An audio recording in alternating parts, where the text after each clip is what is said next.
Numbers. The Lord spoke to Moses in the tent of meeting in the desert of Sinai on the first day of the second month of the second year after the Israelites came out of Egypt. He said, "Take a census of the whole Israelite community by their clans and families, listing every man by name, one by one. You and Aaron are to number by their divisions all the men in Israel 20 years old or more who are able to serve in the army. One man from each tribe, each the head of his family, is to help you. These are the names of the men who are to assist you.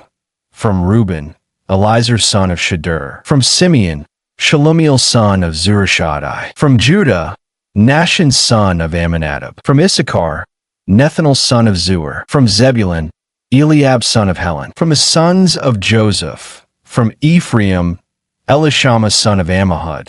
From Manasseh, Gamaliel son of Pedasur. From Benjamin, Abidan son of Gideoni. From Dan, Ahiezer son of Ammishaddai. From Asher, Pagiel son of Ochran. From Gad, Eliasaph son of Duel. From Naphtali, Ahira son of Enan. These were the men appointed from the community, the leaders of their ancestral tribes.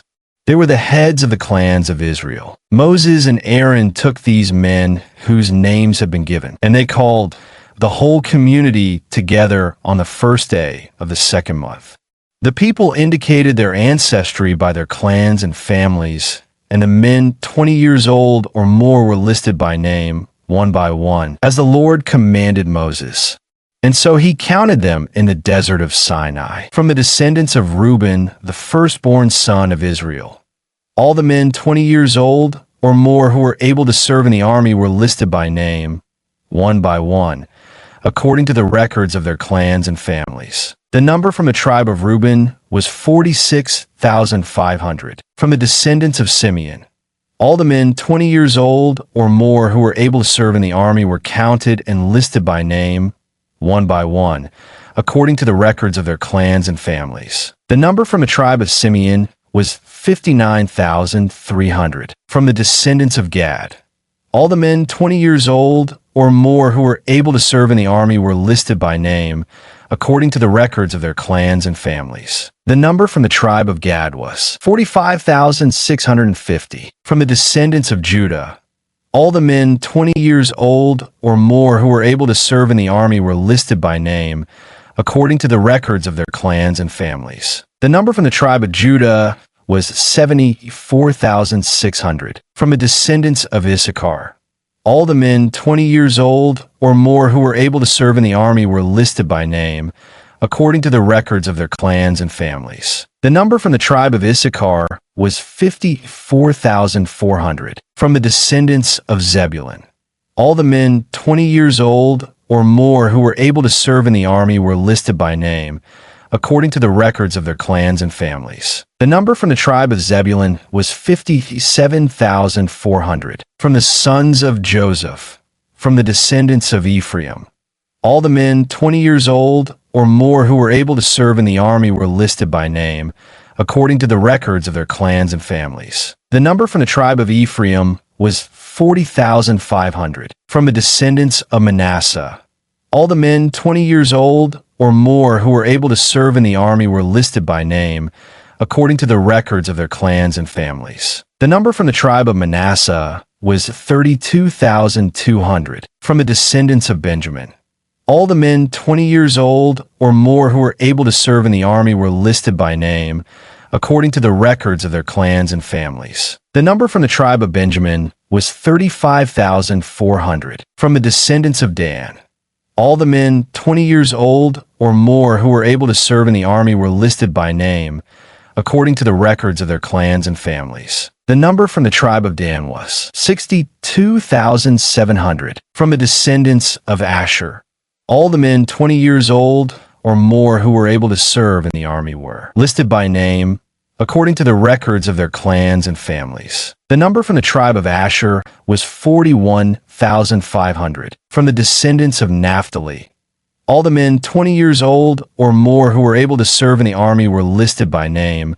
according to the records of their clans and families. The number from the tribe of Naphtali was 53,400. These were the men counted by Moses and Aaron and the 12 leaders of Israel, each one representing his family. All the Israelites 20 years old or more who were able to serve in Israel's army were counted according to their families. The total number was 603,550. The families of the tribe of Levi, however, were not counted along with the others. The Lord had said to Moses, "You must not count the tribe of Levi or include them in the census of the other Israelites. Instead, appoint the Levites to be in charge of the tabernacle of the testimony over all its furnishings and everything belonging to it. They are to carry the tabernacle and all its furnishings. They are to take care of it and encamp around it. Whenever the tabernacle is to move, the Levites are to take it down, and whenever the tabernacle is to be set up, the Levites shall do it. Anyone else who goes near shall be put to death. The Israelites are to set up their tents by divisions, each man in his own camp under his own standard. The Levites, however, are to set up their tents around the tabernacle of the testimony, so that wrath will not fall on the Israelite community. The Levites are to be responsible for the care of the tabernacle of the testimony. The Israelites did all this just as the Lord commanded Moses. To the Lord said to Moses and Aaron, "The Israelites are to camp around the tent of meeting some distance from it, each man under his standard with the banners of his family. On the east, toward the sunrise, the divisions of the camp of Judah are to encamp under their standard. The leader of the people of Judah is Nahshon son of Amminadab. His division numbers 74,600. The tribe of Issachar will camp next to them. The leader of the people of Issachar is Nethanel son of Zuar. His division numbers 54,400. The tribe of Zebulun will be next. The leader of the people of Zebulun is Eliab son of Helon. His division numbers 57,400. All the men assigned to the camp of Judah, according to their divisions, number 186,400. They will set out first. On the south will be the divisions of the camp of Reuben under their standard. The leader of the people of Reuben is Elizur son of Shadur. His division numbers 46,500. The tribe of Simeon will camp next to them. The leader of the people of Simeon is Shelumiel son of Zurishaddai. His division numbers 59,300. The tribe of Gad will be next. The leader of the people of Gad is Eliasaph son of Duel. His division numbers 45,650. All the men assigned to the camp of Reuben, according to their divisions, number 151,450. They will set out second. Then the tent of meeting and the camp of the Levites will set out in the middle of the camps. They will set out in the same order as they encamp, each in his own place under his standard. On the west will be the divisions of the camp of Ephraim under their standard. The leader of the people of Ephraim is Elishama son of Ammihud. His division numbers 40,500. The tribe of Manasseh will be next to them.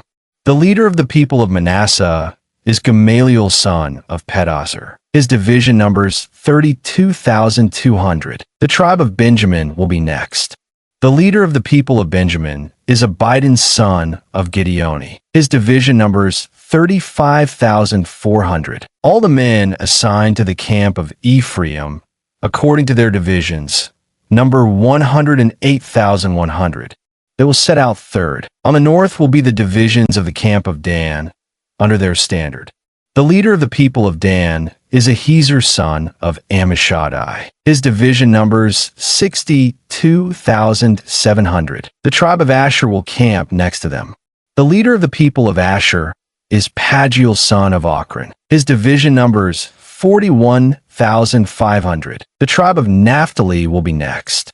The leader of the people of Naphtali is Ahira son of Anan. His division numbers 53,400. All the men assigned to the camp of Dan number 157,600. They will set out last under their standards. These are the Israelites, counted according to their families. All those in the camps, by their divisions, number 603,550. The Levites, however, were not counted along with the other Israelites, as the Lord commanded Moses. So the Israelites did everything the Lord commanded Moses. That is the way they encamped under their standards, and that is the way they set out, each with his clan and family. 3. This is the account of the family of Aaron and Moses at the time the Lord talked with Moses on Mount Sinai. The names of the sons of Aaron were Nadab, the firstborn, and Abihu, Eleazar, and Ithamar. Those were the names of Aaron's sons, the anointed priests, who were ordained to serve as priests. Nadab and Abihu, however, fell dead before the Lord when they made an offering with unauthorized fire before him in the desert of Sinai. They had no sons, so only Eleazar and Ithamar served as priests during the lifetime of their father Aaron. The Lord said to Moses, "Bring the tribe of Levi and present them to Aaron the priest to assist him. They are to perform duties for him and for the whole community at the tent of meeting by doing the work of the tabernacle. They are to take care of all the furnishings of the tent of meeting, fulfilling the obligations of the Israelites by doing the work of the tabernacle. Give the Levites to Aaron and his sons. They are the Israelites who are to be given wholly to him. Appoint Aaron and his sons to serve as priests. Anyone else who approaches the sanctuary must be put to death." The Lord also said to Moses, "I have taken the Levites from among the Israelites in place of the first male offspring of every Israelite woman. The Levites are mine, for all the firstborn are mine. When I struck down all the firstborn in Egypt, I set apart for myself every firstborn in Israel, whether man or animal. They are to be mine. I am the Lord." The Lord said to Moses in the desert of Sinai, "Count the Levites by their families and clans. Count every male a month old or more." So Moses counted them, as he was commanded by the word of the Lord. These were the names of the sons of Levi: Gershon, Kohath, and Merari. These were the names of the Gershonite clans: Libni and Shimi. The Kohathite clans: Amram, Izhar, Hebron, and Uzziel. The Merarite clans: Mali and Mushi. These were the Levite clans according to their families. To Gershon belonged the clans of the Libnites and Shimites. These were the Gershonite clans. The number of all the males a month old or more who were counted was 7,500. The Gershonite clans were to camp on the west, behind the tabernacle. The leader of the families of the Gershonites was Eliasaph, son of Lael. At the tent of meeting, the Gershonites were responsible for the care of the tabernacle and tent, its coverings, the curtain at the entrance to the tent of meeting, the curtains of the courtyard, the curtain at the entrance to the courtyard surrounding the tabernacle and altar, and the ropes and everything related to their use. To Kohath belonged the clans of the Amramites, Izharites, Hebronites, and Uzzielites. These were the Kohathite clans. The number of all the males a month old or more was 8,600. The Kohathites were responsible for the care of the sanctuary. The Kohathite clans were to camp on the south side of the tabernacle. The leader of the families of the Kohathite clans was Elizaphan's son of Uzziel. They were responsible for the care of the ark, the table, the lampstand, the altars, the articles of the sanctuary used in ministering, the curtain, and everything related to their use. The chief leader of the Levites was Eleazar, son of Aaron, the priest. He was appointed over those who were responsible for the care of the sanctuary. To Merari belonged the clans of the Malites and the Mushites. These were the Merarite clans. The number of all the males a month old or more who were counted was 6,200. The leader of the families of the Merarite clans was Zuriel, son of Abihail.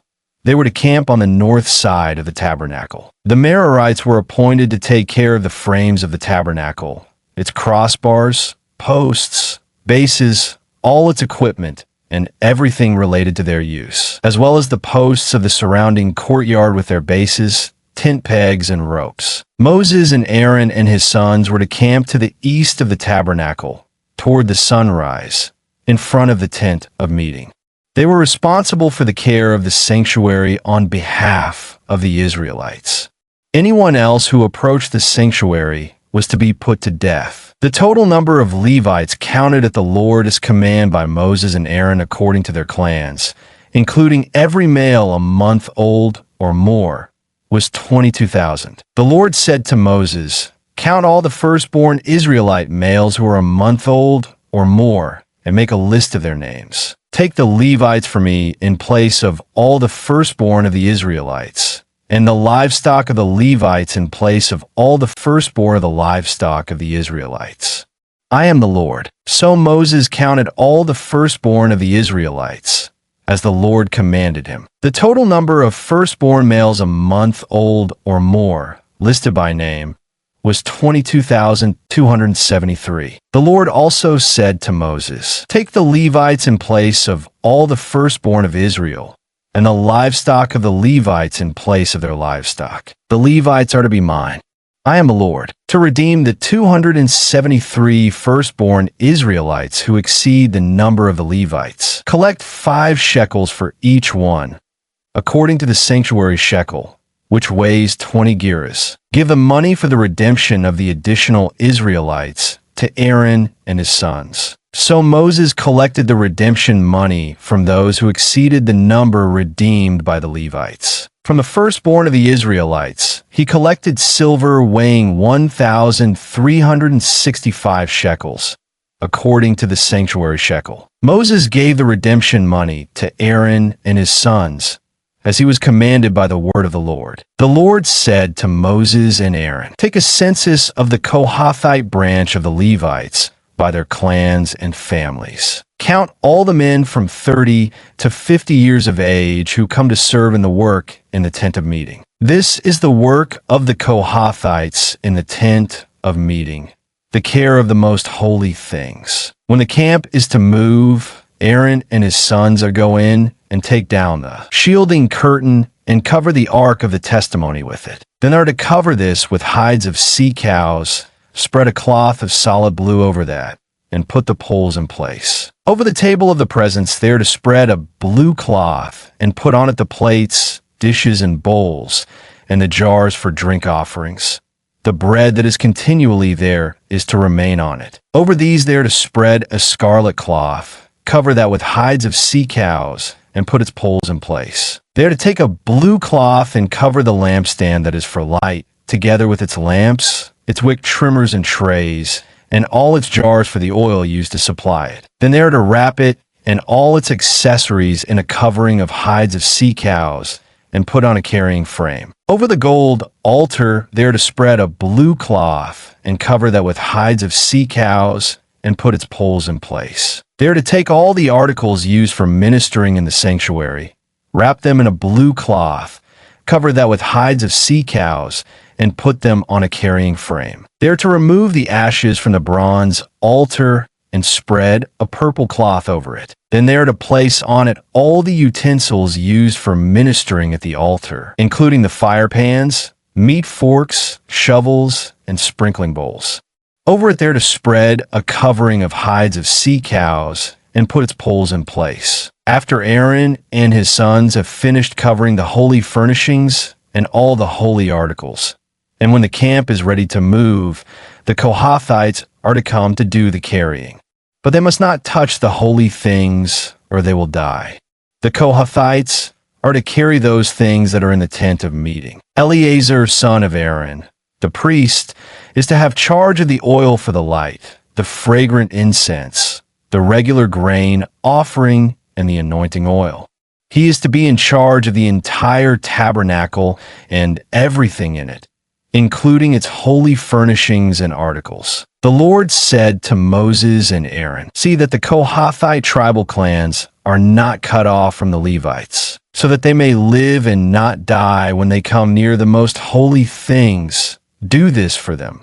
Aaron and his sons are to go into the sanctuary and assign to each man his work and what he is to carry. But the Kohathites must not go in to look at the holy things, even for a moment, or they will die. The Lord said to Moses, "Take a census also of the Gershonites by their families and clans. Count all the men from 30 to 50 years of age who come to serve in the work at the tent of meeting. This is the service of the Gershonite clans as they work and carry burdens. They are to carry the curtains of the tabernacle, the tent of meeting, its covering, and the outer covering of hides of sea cows, the curtains for the entrance to the tent of meeting, the curtains of the courtyard surrounding the tabernacle and altar, the curtain for the entrance, the ropes, and all the equipment used in its service. The Gershonites are to do all that needs to be done with these things. All their service, whether carrying or doing other work, is to be done under the direction of Aaron and his sons. You shall assign to them, as their responsibility, all they are to carry. This is the service of the Gershonite clans at the tent of meeting. Their duties are to be under the direction of Ithamar son of Aaron, the priest. Count the Merarites by their clans and families. Count all the men from 30 to 50 years of age who come to serve in the work at the tent of meeting. This is their duty as they perform service at the tent of meeting, to carry the frames of the tabernacle, its crossbars, posts, and bases, as well as the posts of the surrounding courtyard with their bases, tent pegs, ropes, all their equipment, and everything related to their use. Assign to each man the specific things he is to carry. This is the service of the Merarite clans as they work at the tent of meeting under the direction of Ithamar son of Aaron, the priest. Moses, Aaron, and the leaders of the community counted the Kohathites by their clans and families. All the men from 30 to 50 years of age who came to serve in the work in the tent of meeting, counted by clans, were 2,750. This was the total of all those in the Kohathite clans who served in the tent of meeting. Moses and Aaron counted them according to the Lord as commanded through Moses. The Gershonites were counted by their clans and families. All the men from 30 to 50 years of age who came to serve in the work at the tent of meeting, counted by their clans and families, were 2,630. This was the total of those in the Gershonite clans who served at the tent of meeting. Moses and Aaron counted them according to the Lord as command. The Merarites were counted by their clans and families. All the men from 30 to 50 years of age who came to serve in the work at the tent of meeting, counted by their clans, were 3,200. This was the total of those in the Merarite clans. Moses and Aaron counted them according to the Lord as commanded through Moses. So Moses, Aaron, and the leaders of Israel counted all the Levites by their clans and families. All the men from 30 to 50 years of age who came to do the work of serving and carrying the tent of meeting numbered 8,580. At the Lord as commanded through Moses, each was assigned his work and told what to carry. Thus they were counted, as the Lord commanded Moses. 5. The Lord said to Moses, "Command the Israelites to send away from the camp anyone who has an infectious skin disease or a discharge of any kind, or who is ceremonially unclean because of a dead body. Send away male and female alike. Send them outside the camp so they will not defile their camp, where I dwell among them." The Israelites did this. They sent them outside the camp. They did just as the Lord had instructed Moses. The Lord said to Moses, "Say to the Israelites, when a man or woman wrongs another in any way and so is unfaithful to the Lord, that person is guilty and must confess the sin he has committed. He must make full restitution for his wrong, add 1/5 to it, and give it all to the person he has wronged. But if that person has no close relative to whom restitution can be made for the wrong, the restitution belongs to the Lord and must be given to the priest, along with the ram with which atonement is made for him. All the sacred contributions the Israelites bring to a priest will belong to him. Each man's sacred gifts are his own, but what he gives to the priest will belong to the priest." Then the Lord said to Moses, "Speak to the Israelites and say to them, if a man's wife goes astray and is unfaithful to him by sleeping with another man, and this is hidden from her husband, and her impurity is undetected, since there is no witness against her, and she has not been caught in the act. And if feelings of jealousy come over her husband, and he suspects his wife, and she's impure, or if he is jealous and suspects her, even though she is not impure, then he is to take his wife to the priest. He must also take an offering of 1/10 of an ephah of barley flour on her behalf. He must not pour oil on it or put incense on it, because it is a grain offering for jealousy, a reminder offering to draw attention to guilt. The priest shall bring her and have her stand before the Lord. Then he shall take some holy water in a clay jar and put some dust from the tabernacle floor into the water. After the priest has had the woman stand before the Lord, he shall loosen her hair and place in her hands the reminder offering, the grain offering for jealousy, while he himself holds the bitter water that brings a curse. Then the priest shall put the woman under oath and say to her, "If no other man has slept with you, and you have not gone astray and become impure while married to your husband, may this bitter water that brings a curse not harm you. But if you have gone astray while married to your husband, and you have defiled yourself by sleeping with a man other than your husband, here the priest is to put the woman under this curse of the oath dash. May the Lord cause your people to curse and denounce you when he causes your thigh to waste away and your abdomen to swell. May this water that brings a curse enter your body, so that your abdomen swells and your thigh wastes away." Then the woman is to say, "Amen. So be it." The priest is to write these curses on a scroll and then wash them off into the bitter water. He shall have the woman drink the bitter water that brings a curse, and this water will enter her and cause bitter suffering. The priest is to take from her hands the grain offering for jealousy, wave it before the Lord, and bring it to the altar. The priest is then to take a handful of the grain offering as a memorial offering and burn it on the altar. After that, he is to have the woman drink the water. If she has defiled herself and been unfaithful to her husband, then when she is made to drink the water that brings a curse, it will go into her and cause bitter suffering. Her abdomen will swell and her thigh waste away, and she will become accursed among her people. If, however, the woman has not defiled herself and is free from impurity, she will be cleared of guilt and will be able to have children. This, then, is the law of jealousy when a woman goes astray and defile herself while married to her husband, or when feelings of jealousy come over a man because he suspects his wife.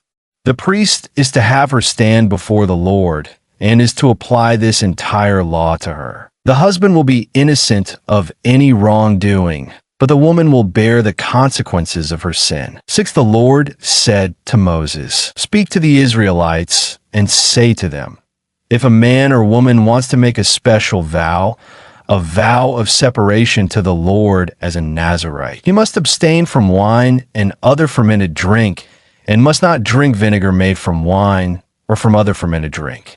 He must not drink grape juice or eat grapes or raisins. As long as he is a Nazirite, he must not eat anything that comes from the grapevine, not even the seeds or skins. During the entire period of his vow of separation, no razor may be used on his head.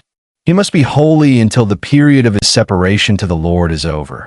He must let the hair of his head grow long. Throughout the period of his separation to the Lord, he must not go near a dead body. Even if his own father or mother or brother or sister dies, he must not make himself ceremonially unclean on account of them, because the symbol of his separation to God is on his head. Throughout the period of his separation, he is consecrated to the Lord. If someone dies suddenly in his presence, thus defiling the hair he has dedicated, he must shave his head on the day of his cleansing, the 7th day. Then on the 8th day, he must bring 2 doves or 2 young pigeons to the priest at the entrance to the tent of meeting. The priest is to offer one as a sin offering and the other as a burnt offering to make atonement for him, because he sinned by being in the presence of the dead body. That same day, he is to consecrate his head. He must dedicate himself to the Lord for the period of his separation and must bring a year-old male lamb as a guilt offering. The previous days do not count, because he became defiled during his separation. Now this is the law for the Nazirite when the period of his separation is over.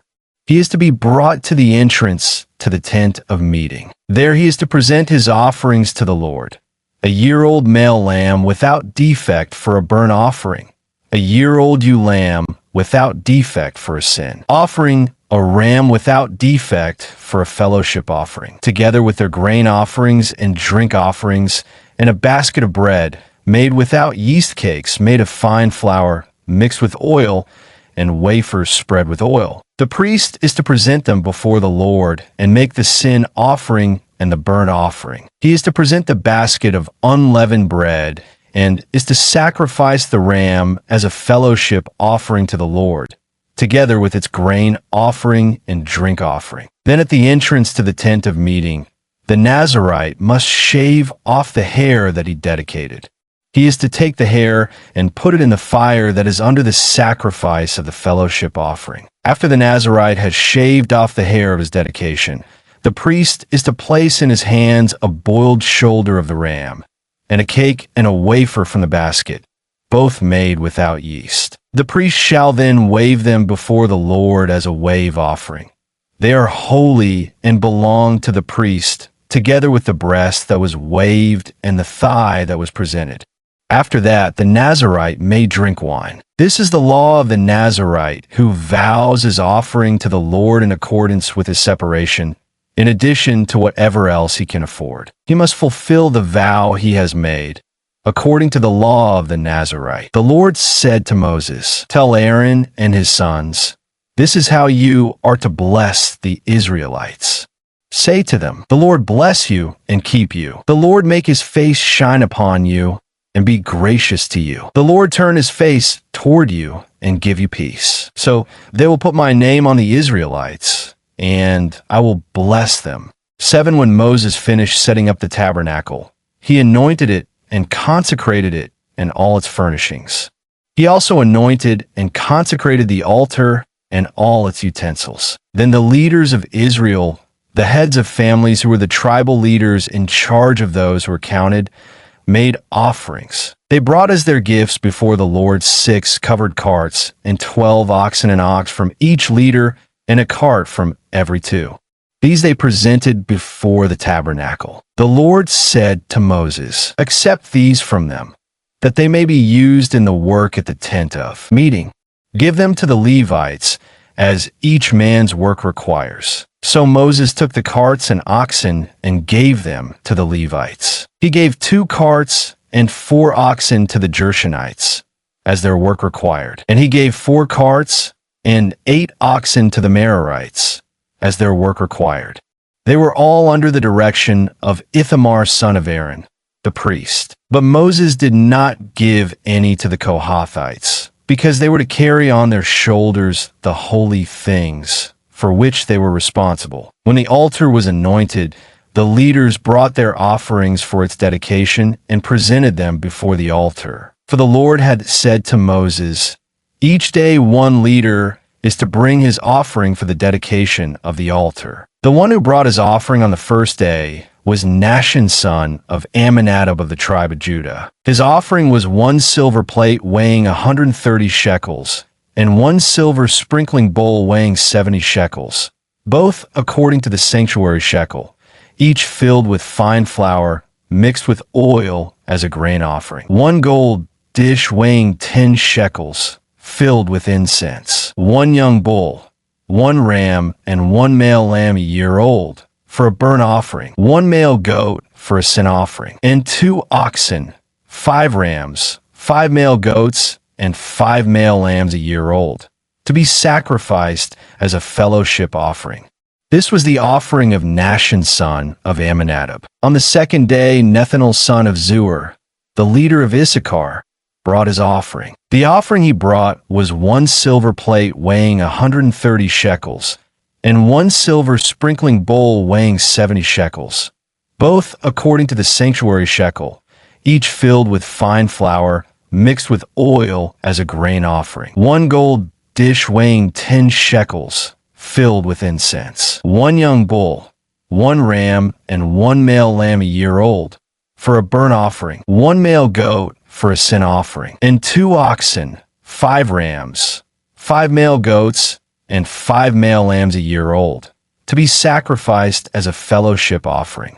This was the offering of Nethanel son of Zuar. On the 3rd day, Eliab son of Helon, the leader of the people of Zebulun, brought his offering. His offering was 1 silver plate weighing 130 shekels, and 1 silver sprinkling bowl weighing 70 shekels, both according to the sanctuary shekel, each filled with fine flour mixed with oil as a grain offering. 1 gold dish weighing 10 shekels, filled with incense. 1 young bull, 1 ram, and 1 male lamb a year old, for a burnt offering. 1 male goat for a sin offering. And 2 oxen, 5 rams, 5 male goats, and 5 male lambs a year old, to be sacrificed as a fellowship offering. This was the offering of Eliab son of Helon. On the 4th day, Elizur son of Shadur, the leader of the people of Reuben, brought his offering. His offering was 1 silver plate weighing 130 shekels, and 1 silver sprinkling bowl weighing 70 shekels, both according to the sanctuary shekel, each filled with fine flour mixed with oil as a grain offering. 1 gold dish weighing 10 shekels, filled with incense. 1 young bull, 1 ram, and 1 male lamb a year old, for a burnt offering. 1 male goat for a sin offering. And 2 oxen, 5 rams, 5 male goats, and 5 male lambs a year old, to be sacrificed as a fellowship offering. This was the offering of Elizur son of Shadur. On the 5th day, Shelumiel son of Zurishaddai, the leader of the people of Simeon, brought his offering. His offering was 1 silver plate weighing 130 shekels, and 1 silver sprinkling bowl weighing 70 shekels, both according to the sanctuary shekel, each filled with fine flour mixed with oil as a grain offering. 1 gold dish weighing 10 shekels, filled with incense. 1 young bull, 1 ram, and 1 male lamb a year old, for a burnt offering. 1 male goat for a sin offering. And 2 oxen, 5 rams, 5 male goats, and 5 male lambs a year old, to be sacrificed as a fellowship offering. This was the offering of Shelumiel son of Zurishaddai. On the 6th day, Eliasaph son of Deuel, the leader of the people of Gad, brought his offering. His offering was 1 silver plate weighing 130 shekels, and 1 silver sprinkling bowl weighing 70 shekels, both according to the sanctuary shekel, each filled with fine flour mixed with oil as a grain offering. 1 gold dish weighing 10 shekels, filled with incense. 1 young bull, 1 ram, and 1 male lamb a year old, for a burnt offering. 1 male goat for a sin offering. And 2 oxen, 5 rams, 5 male goats, and 5 male lambs a year old, to be sacrificed as a fellowship offering.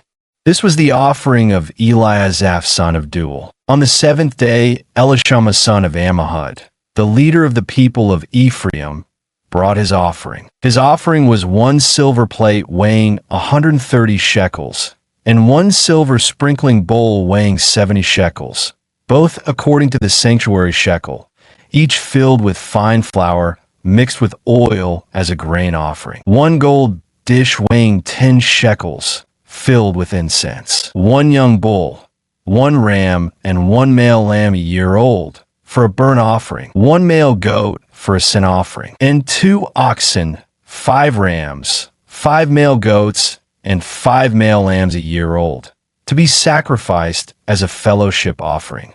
This was the offering of Elishama son of Ammihud. On the 8th day, Gamaliel son of Pedasur, the leader of the people of Manasseh, brought his offering. His offering was 1 silver plate weighing 130 shekels, and 1 silver sprinkling bowl weighing 70 shekels, both according to the sanctuary shekel, each filled with fine flour mixed with oil as a grain offering. 1 gold dish weighing 10 shekels, filled with incense, 1 young bull, 1 ram, and 1 male lamb a year old, for a burnt offering, 1 male goat for a sin offering, and 2 oxen, 5 rams, 5 male goats, and 5 male lambs a year old, to be sacrificed as a fellowship offering.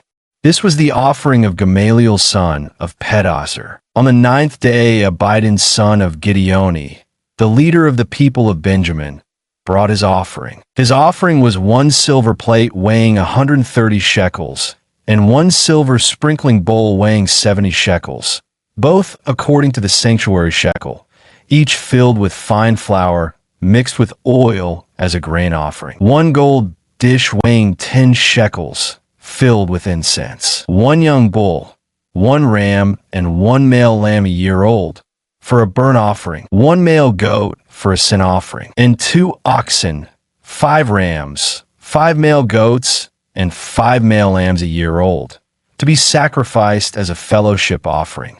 This was the offering of Abidin's son of Gideoni. On the 10th day, Ahiezer son of Ammishaddai, the leader of the people of Dan, brought his offering. His offering was 1 silver plate weighing 130 shekels, and 1 silver sprinkling bowl weighing 70 shekels, both according to the sanctuary shekel, each filled with fine flour mixed with oil as a grain offering. 1 gold dish weighing 10 shekels, filled with incense. 1 young bull, 1 ram, and 1 male lamb a year old, for a burnt offering. 1 male goat for a sin offering, and 2 oxen, 5 rams, 5 male goats, and 5 male lambs a year old, to be sacrificed as a fellowship offering. This was the offering of Ahiezer son of Ammishaddai. On the 11th day, Pagiel son of Ochran, the leader of the people of Asher, brought his offering. His offering was 1 silver plate weighing 130 shekels, and 1 silver sprinkling bowl weighing 70 shekels, both according to the sanctuary shekel, each filled with fine flour mixed with oil as a grain offering. 1 gold dish weighing 10 shekels, filled with incense. 1 young bull, 1 ram, and 1 male lamb a year old, for a burnt offering. 1 male goat for a sin offering, and 2 oxen, 5 rams, 5 male goats, and 5 male lambs a year old, to be sacrificed as a fellowship offering. This was the offering of Pagiel son of Ochran. On the 12th day, Ahira son of Anan, the leader of the people of Naphtali, brought his offering. His offering was 1 silver plate weighing 130 shekels, and 1 silver sprinkling bowl weighing 70 shekels, both according to the sanctuary shekel, each filled with fine flour mixed with oil as a grain offering. 1 gold dish weighing 10 shekels, filled with incense. 1 young bull, 1 ram, and 1 male lamb a year old, for a burnt offering. 1 male goat for a sin offering, and 2 oxen, 5 rams, 5 male goats, and 5 male lambs a year old, to be sacrificed as a fellowship offering. This was the offering of Ahira son of Anan. These were the offerings of the Israelite leaders for the dedication of the altar when it was anointed: 12 silver plates, 12 silver sprinkling bowls, and 12 gold dishes. Each silver plate weighed 130 shekels, and each sprinkling bowl 70 shekels. Altogether, the silver dishes weighed 2,400 shekels, according to the sanctuary shekel. The 12 gold dishes filled with incense weighed 10 shekels each, according to the sanctuary shekel. Altogether, the gold dishes weighed 120 shekels. The total number of animals for the burnt offering came to 12 young bulls, 12 rams, and 12 male lambs a year old, together with their grain offering. 12 male goats were used for the sin offering. The total number of animals for the sacrifice of the fellowship offering came to 24 oxen, 60 rams, 60 male goats, and 60 male lambs a year old. These were the offerings for the dedication of the altar after it was anointed. When Moses entered the tent of meeting to speak with the Lord, he heard the voice speaking to him from between the 2 cherubim above the atonement cover on the ark of the testimony. And he spoke with him. 8 The Lord said to Moses, "Speak to Aaron and say to him, when you set up the 7 lamps, they are to light the area in front of the lampstand." Aaron did so. He set up the lamps so that they faced forward on the lampstand, just as the Lord commanded Moses. This is how the lampstand was made. It was made of hammered gold from its base to its blossoms. The lampstand was made exactly like the pattern the Lord had shown Moses. The Lord said to Moses, "Take the Levites from among the other Israelites and make them ceremonially clean, to purify them.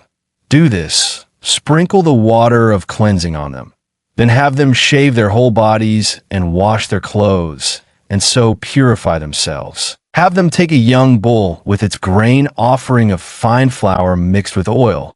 Then you are to take a second young bull for a sin offering. Bring the Levites to the front of the tent of meeting and assemble the whole Israelite community. You are to bring the Levites before the Lord, and the Israelites are to lay their hands on them. Aaron is to present the Levites before the Lord as a wave offering from the Israelites, so that they may be ready to do the work of the Lord. After the Levites lay their hands on the heads of the bulls, use the one for a sin offering to the Lord and the other for a burnt offering to make atonement for the Levites. Have the Levites stand in front of Aaron and his sons, and then present them as a wave offering to the Lord. In this way, you are to set the Levites apart from the other Israelites, and the Levites will be mine. After you have purified the Levites and presented them as a wave offering, they are to come to do their work at the tent of meeting. They are the Israelites who are to be given wholly to me.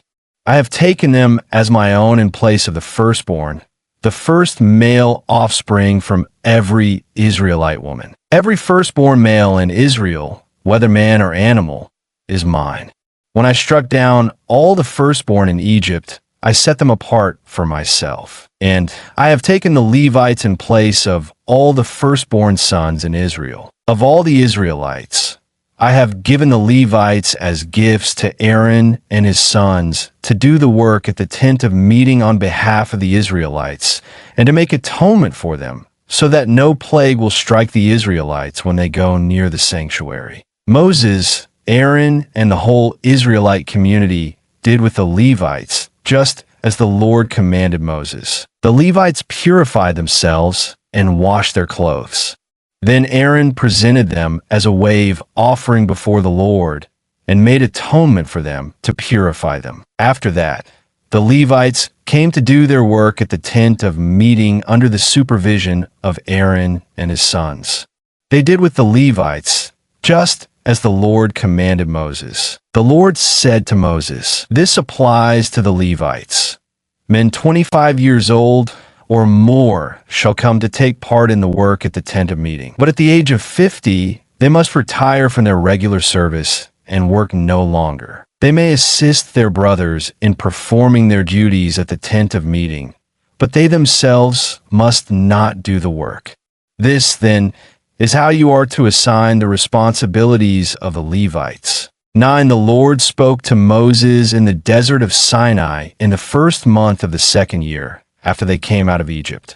He said, "Have the Israelites celebrate the Passover at the appointed time. Celebrate it at the appointed time, at twilight on the 14th day of this month, in accordance with all its rules and regulations." So Moses told the Israelites to celebrate the Passover, and they did so in the desert of Sinai at twilight on the 14th day of the first month. The Israelites did everything just as the Lord commanded Moses. But some of them could not celebrate the Passover on that day, because they were ceremonially unclean on account of a dead body. So they came to Moses and Aaron that same day and said to Moses, "We have become unclean because of dead body. But why should we be kept from presenting the Lord as offering with the other Israelites at the appointed time?" Moses answered them, "Wait until I find out what the Lord commands concerning you." Then the Lord said to Moses, "Tell the Israelites, when any of you or your descendants are unclean because of a dead body or are away on a journey, they may still celebrate the Lord's Passover. They are to celebrate it on the 14th day of the second month at twilight. They are to eat the lamb, together with unleavened bread and bitter herbs. They must not leave any of it till morning or break any of its bones.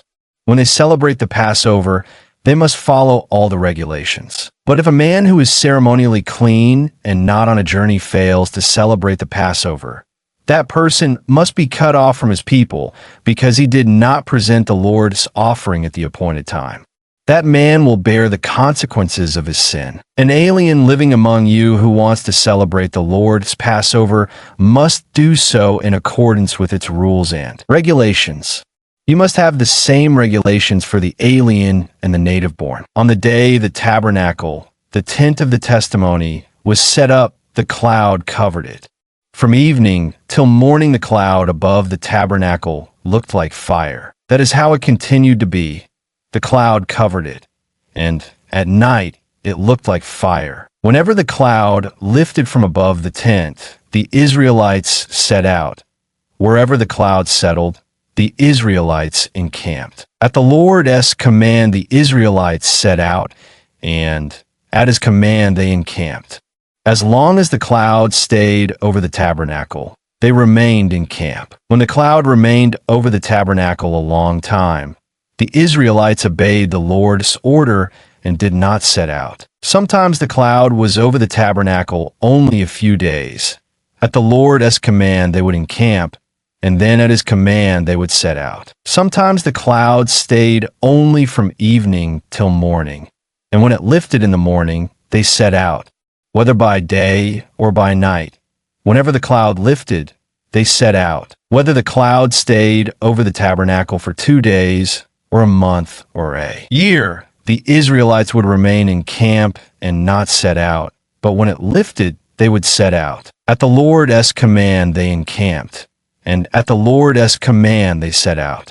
They obeyed the Lord's order, in accordance with his command through Moses. The Lord said to Moses, "Make 2 trumpets of hammered silver, and use them for calling the community together and for having the camp set out. When both are sounded, the whole community is to assemble before you at the entrance to the tent of meeting. If only one is sounded, the leaders, the heads of the clans of Israel, are to assemble before you. When a trumpet blast is sounded, the tribes camping on the east are to set out. At the sounding of a second blast, the camps on the south are to set out. The blast will be the signal for setting out. To gather the assembly, blow the trumpets, but not with the same signal. The sons of Aaron, the priests, are to blow the trumpets. This is to be a lasting ordinance for you and the generations to come. When you go into battle in your own land against an enemy who is oppressing you, sound a blast on the trumpets.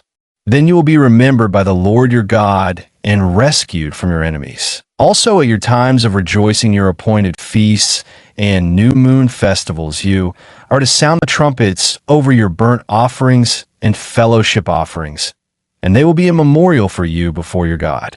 I am the Lord your God. On the 20th day of the second month of the second year, the cloud lifted from above the tabernacle of the testimony. Then the Israelites set out from the desert of Sinai and traveled from place to place until the cloud came to rest in the desert of Paran. They set out this first time at the Lord's command through Moses. The divisions of the camp of Judah went first under their standard.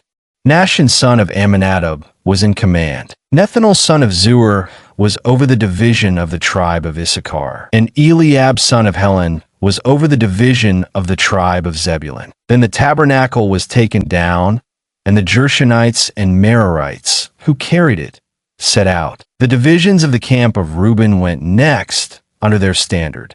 Elizur son of Shedeur was in command. Shelumiel son of Zurishaddai was over the division of the tribe of Simeon, and Eliasaph son of Deuel was over the division of the tribe of Gad. Then the Kohathites set out, carrying the holy things.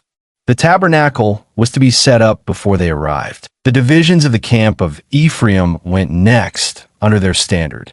Elishama son of Ammihud was in command. Gamaliel son of Pedasur was over the division of the tribe of Manasseh, and Abidin son of Gideoni was over the division of the tribe of Benjamin. Finally, as the rear guard for all the units, the divisions of the camp of Dan set out under their standard. Ahiezer son of Ammishaddai was in command. Pagiel son of Ochran was over the division of the tribe of Asher, and Ahira son of Enan was over the division of the tribe of Naphtali. This was the order of march for the Israelite divisions as they set out. Now Moses said to Hobab son of Ruel the Midianite, Moses' father-in-law, "We are setting out for the place about which the Lord said, 'I will give it to you.'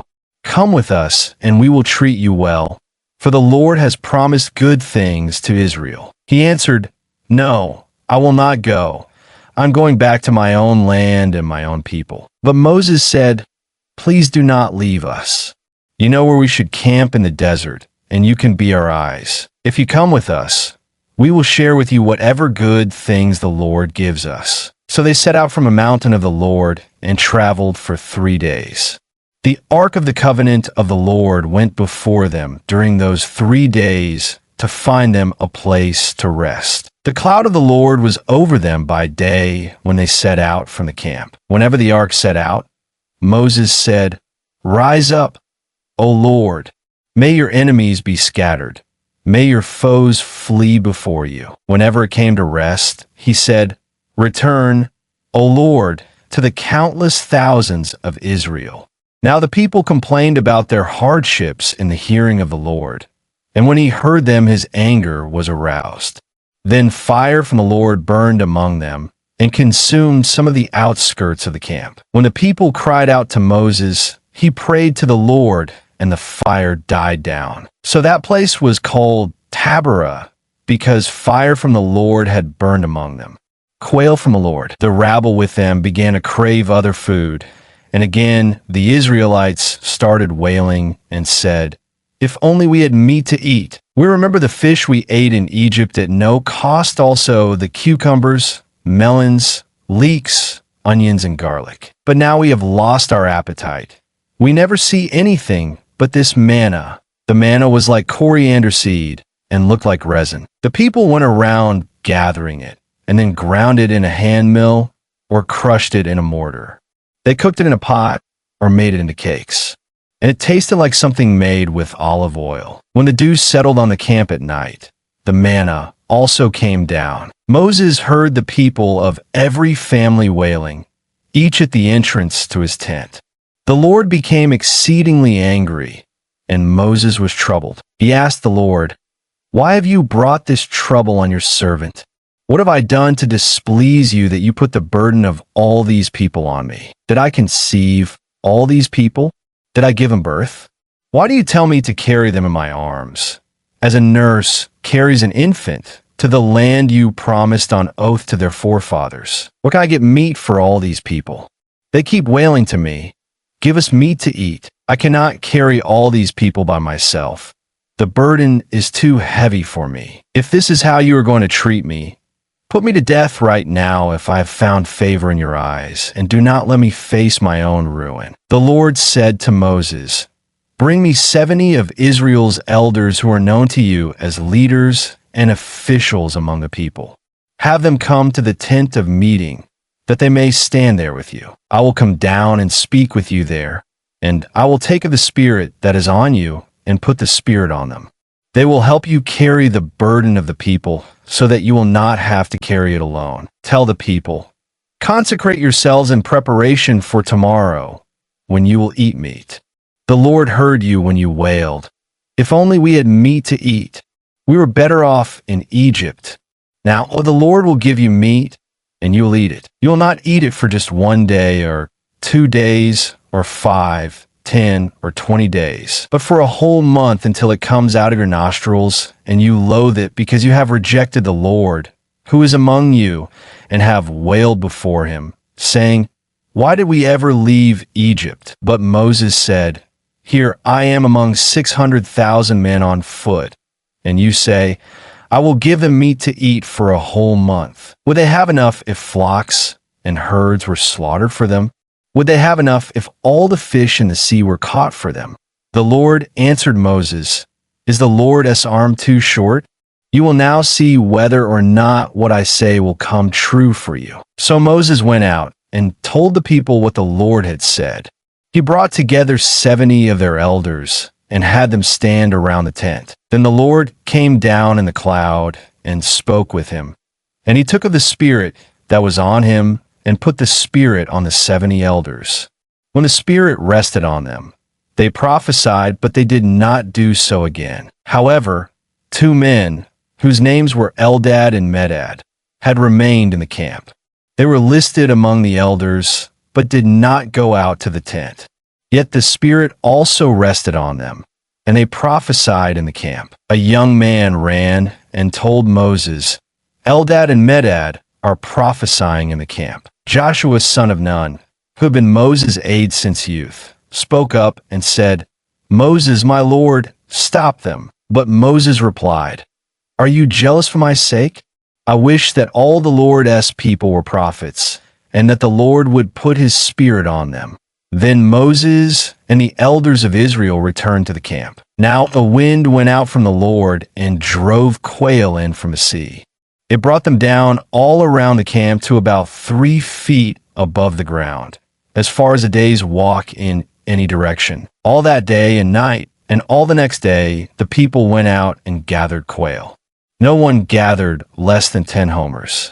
Then they spread them out all around the camp. But while the meat was still between their teeth, and before it could be consumed, the anger of the Lord burned against the people, and he struck them with a severe plague. Therefore the place was named Kibroth Hattaavah, because there they buried the people who had craved other food. From Kibroth Hattaavah, the people traveled to Hazeroth and stayed there. Miriam and Aaron began to talk against Moses because of his Cushite wife, for he had married a Cushite. "Has the Lord spoken only through Moses?" they asked. "Hasn't he also spoken through us?" And the Lord heard this. Now Moses was a very humble man, more humble than anyone else on the face of the earth. At once the Lord said to Moses, Aaron, and Miriam, "Come out to the tent of meeting, all 3 of you." So the 3 of them came out. Then the Lord came down in a pillar of cloud. He stood at the entrance to the tent and summoned Aaron and Miriam. When both of them stepped forward, he said, "Listen to my words. When a prophet of the Lord is among you, I reveal myself to him in visions. I speak to him in dreams. But this is not true of my servant Moses. He is faithful in all my house. With him I speak face to face, clearly and not in riddles. He sees the form of the Lord. Why then were you not afraid to speak against my servant Moses?" The anger of the Lord burned against them, and he left them. When the cloud lifted from above the tent, there stood Miriam leprous like snow. Aaron turned toward her and saw that she had leprosy. And he said to Moses, "Please, my Lord, do not hold against us the sin we have so foolishly committed. Do not let her be like a stillborn infant coming from its mother's womb, with its flesh half eaten away." So Moses cried out to the Lord, "O God, please heal her." The Lord replied to Moses, "If her father had spit in her face, would she not have been in disgrace for 7 days? Confine her outside the camp for 7 days. After that she can be brought back." So Miriam was confined outside the camp for 7 days, and the people did not move on till she was brought back. After that, the people left Hazeroth and encamped in the desert of Paran. The Lord said to Moses, "Send some men to explore the land of Canaan, which I am giving to the Israelites. From each ancestral tribe, send one of its leaders." So at the Lord's command, Moses sent them out from the desert of Paran. All of them were leaders of the Israelites. These are their names. From the tribe of Reuben, Shammua son of Zachar. From the tribe of Simeon, Shaphat son of Hori. From the tribe of Judah, Caleb son of Jephunneh. From the tribe of Issachar, Igal son of Joseph. From the tribe of Ephraim, Hosea son of Nun. From the tribe of Benjamin, Palti son of Raphu. From the tribe of Zebulun, Gadiel son of Sodi. From the tribe of Manasseh, a tribe of Joseph, Gadi son of Suzi. From the tribe of Dan, Amiel son of Jamalai. From the tribe of Asher, Sether son of Michael. From the tribe of Naphtali, Nabi son of Vophsi. From the tribe of Gad, Gul son of Maki. These are the names of the men Moses sent to explore the land. Moses gave Hosea son of Nun the name Joshua. When Moses sent them to explore Canaan, he said, "Go up through the Negev and on into the hill country. See what the land is like, and whether the people who live there are strong or weak, few or many. What kind of land do they live in? Is it good or bad? What kind of towns do they live in? Are they unwalled or fortified? How is the soil? Is it fertile or poor? Are there trees on it or not? Do your best to bring back some of the fruit of the land." It was the season for the first ripe grapes. So they went up and explored the land from the desert of Zin as far as Rehob, toward Lebo-Hamath. They went up through the Negev and came to Hebron, where Ahiman, Sheshai, and Talmai, the descendants of Anak, lived. Hebron had been built 7 years before Zoan in Egypt. When they reached the valley of Eshcol, they cut off a branch bearing a single cluster of grapes. 2 of them carried it on a pole between them, along with some pomegranates and figs. That place was called the Valley of Eshcol because of the cluster of grapes the Israelites cut off there. At the end of 40 days, they returned from exploring the land. They came back to Moses and Aaron and the whole Israelite community at Kadesh in the desert of Paran. There they reported to them and to the whole assembly and showed them the fruit of the land. They gave Moses this account. "We went into the land to which you sent us, and it does flow with milk and honey. Here is its fruit. But the people who live there are powerful, and the cities are fortified and very large. We even saw descendants of Anak there. The Amalekites live in the Negev. The Hittites, Jebusites, and Amorites live in the hill country, and the Canaanites live near the sea and along the Jordan." Then Caleb silenced the people before Moses and said, "We should go up and take possession of the land, for we can certainly do it." But the men who had gone up with him said, "We can't attack those people. They're stronger than we are." And they spread among the Israelites a bad report about the land they had explored. They said, "The land we explored devours those living in it. All the people we saw there are of great size. We saw the Nephilim there. The descendants of Anak come from the Nephilim. We seemed like grasshoppers in our own eyes, and we looked the same to them." That night, all the people of the community raised their voices and wept aloud. All the Israelites grumbled against Moses and Aaron, and the whole assembly said to them, "If only we had died in Egypt or in this desert. Why is the Lord bringing us to this land only to let us fall by the sword? Our wives and children will be taken as plunder.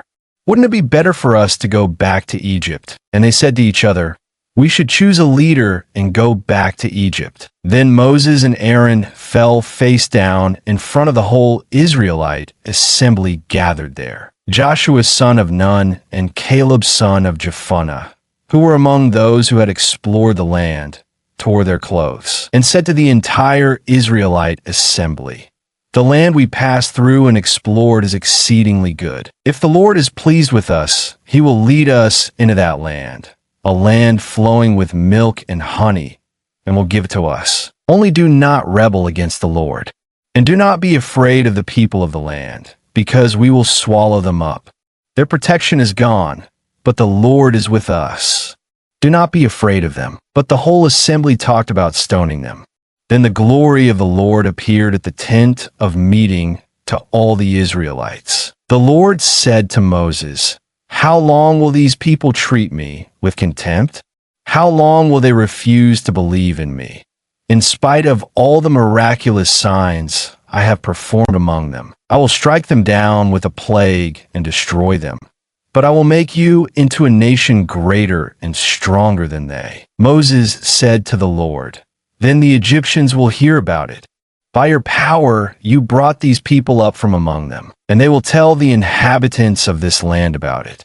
They have already heard that you, O Lord, are with these people, and that you, O Lord, have been seen face to face, that your cloud stays over them, and that you go before them in a pillar of cloud by day and a pillar of fire by night. If you put these people to death all at one time, the nations who have heard this report about you will say, 'The Lord was not able to bring these people into the land he promised them on oath, so he slaughtered them in the desert. Now may the Lord's strength be displayed, just as you have declared. The Lord is slow to anger, abounding in love, and forgiving sin and rebellion. Yet he does not leave the guilty unpunished. He punishes the children for the sin of the fathers to the third and fourth generation. In accordance with your great love, forgive the sin of these people, just as you have pardoned them from the time they left Egypt until now.' The Lord replied, 'I have forgiven them, as you asked. Nevertheless, as surely as I live, and as surely as the glory of the Lord fills the whole earth, not one of the men who saw my glory and the miraculous signs I performed in Egypt and in the desert, but who disobeyed me and tested me 10 times, not one of them will ever see the land I promised on oath to their forefathers.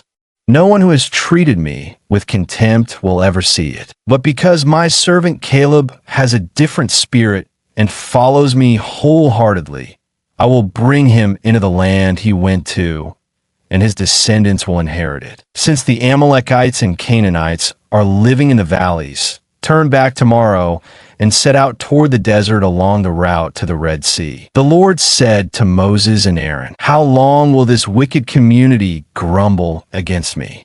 I have heard the complaints of these grumbling Israelites. So tell them, as surely as I live, declares the Lord, I will do to you the very things I heard you say. In this desert your bodies will fall, every one of you 20 years old or more who is counted in the census and who has grumbled against me. Not one of you will enter the land I swore with uplifted hand to make your home, except Caleb son of Jephunneh and Joshua son of Nun. As for your children that you said would be taken as plunder, I will bring them in to enjoy the land you have rejected. But your bodies will fall in this desert. Your children will be shepherds here for 40 years, suffering for your unfaithfulness, until the last of your bodies lies in the desert. For 40 years 1 year, for each of the 40 days you explore the land, you will suffer for your sins and know what it is like to have me against you. I, the Lord, have spoken,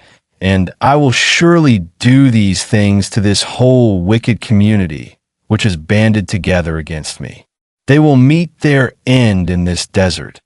Here they will die. So the men Moses had sent to explore the land, who returned and made the whole community grumble against him by spreading a bad report about it. These men responsible for spreading the bad report about the land were struck down and died of a plague before the Lord. Of the men who went to explore the land, only Joshua son of Nun and Caleb son of Jephunneh survived. When Moses reported this to all the Israelites, they mourned bitterly. Early the next morning they went up toward the high hill country.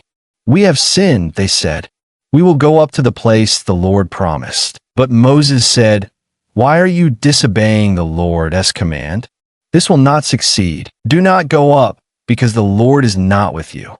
You will be defeated by your enemies. For the Amalekites and Canaanites will face you there.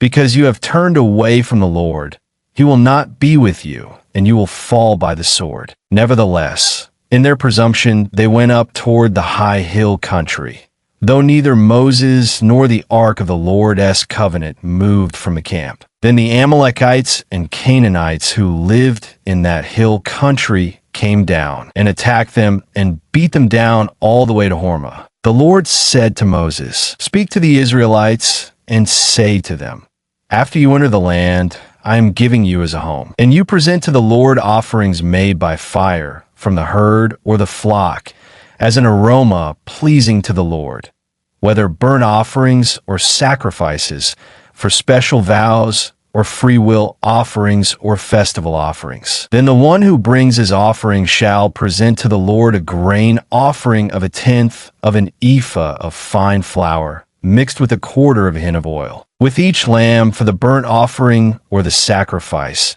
prepare 1/4 of a hin of wine as a drink offering. With a ram prepare a grain offering of 2/10 of an ephah of fine flour, mixed with 1/3 of a hin of oil, and 1/3 of a hin of wine as a drink offering. Offer it as an aroma pleasing to the Lord. When you prepare a young bull as a burnt offering or sacrifice for a special vow, or a fellowship offering to the Lord, bring with the bull a grain offering of 3/10 of an ephah of fine flour, mixed with half a hin of oil. Also bring half a hin of wine as a drink offering. It will be an offering made by fire, an aroma pleasing to the Lord. Each bull or ram, each lamb or young goat, is to be prepared in this manner. Do this for each one, for as many as you prepare. Everyone who is native-born must do these things in this way when he brings an offering made by fire as an aroma pleasing to the Lord. For the generations to come, whenever an alien or anyone else living among you presents an offering made by fire as an aroma pleasing to the Lord, he must do exactly as you do. The community is to have the same rules for you and for the alien living among you. This is a lasting ordinance for the generations to come.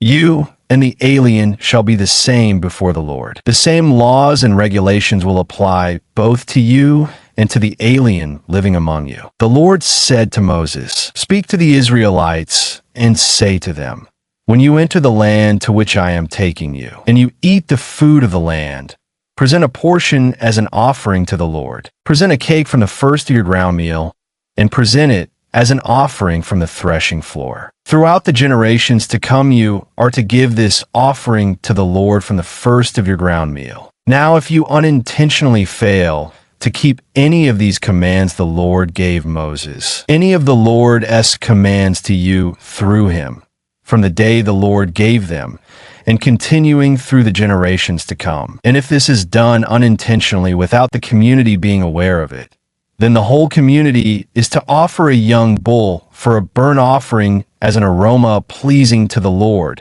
along with its prescribed grain offering and drink offering, and a male goat for a sin offering. The priest is to make atonement for the whole Israelite community, and they will be forgiven, for it was not intentional, and they have brought to the Lord for their wrong an offering made by fire and a sin offering. The whole Israelite community and the aliens living among them will be forgiven, because all the people were involved in the unintentional wrong. But if just one person sins unintentionally, he must bring a year-old female goat for a sin offering. The priest is to make atonement before the Lord for the one who erred by sinning unintentionally, and when atonement has been made for him, he will be forgiven. One and the same law applies to everyone who sins unintentionally, whether he is a native-born Israelite or an alien. But anyone who sins defiantly, whether native-born or alien, blasphemes the Lord, and that person must be cut off from his people, because he has despised the Lord's word and broken his commands. That person must surely be cut off. His guilt remains on him. While the Israelites were in the desert, a man was found gathering wood on the Sabbath day. Those who found him gathering wood brought him to Moses and Aaron and the whole assembly, and they kept him in custody, because it was not clear what should be done to him. Then the Lord said to Moses, "The man must die. The whole assembly must stone him outside the camp." So the assembly took him outside the camp and stoned him to death, as the Lord commanded Moses. The Lord said to Moses, "Speak to the Israelites and say to them, throughout the generations to come you are to make tassels on the corners of your garments, with a blue cord on each tassel. You will have these tassels to look at, and so you will remember all the commands of the Lord, that you may obey them and not prostitute yourselves by going after the lusts of your own hearts and eyes. Then you will remember to obey all my commands and will be consecrated to your God. I am the Lord your God, who brought you out of Egypt to be your God. I am the Lord your God." Korah son of Izhar, the son of Kohath, the son of Levi, and certain Reubenites Dathan and Abiram, sons of Eliab, and on son of Peleth became insolent, and rose up against Moses. With them were 250 Israelite men, well-known community leaders who had been appointed members of the council. They came as a group to oppose Moses and Aaron and said to them, "You have gone too far.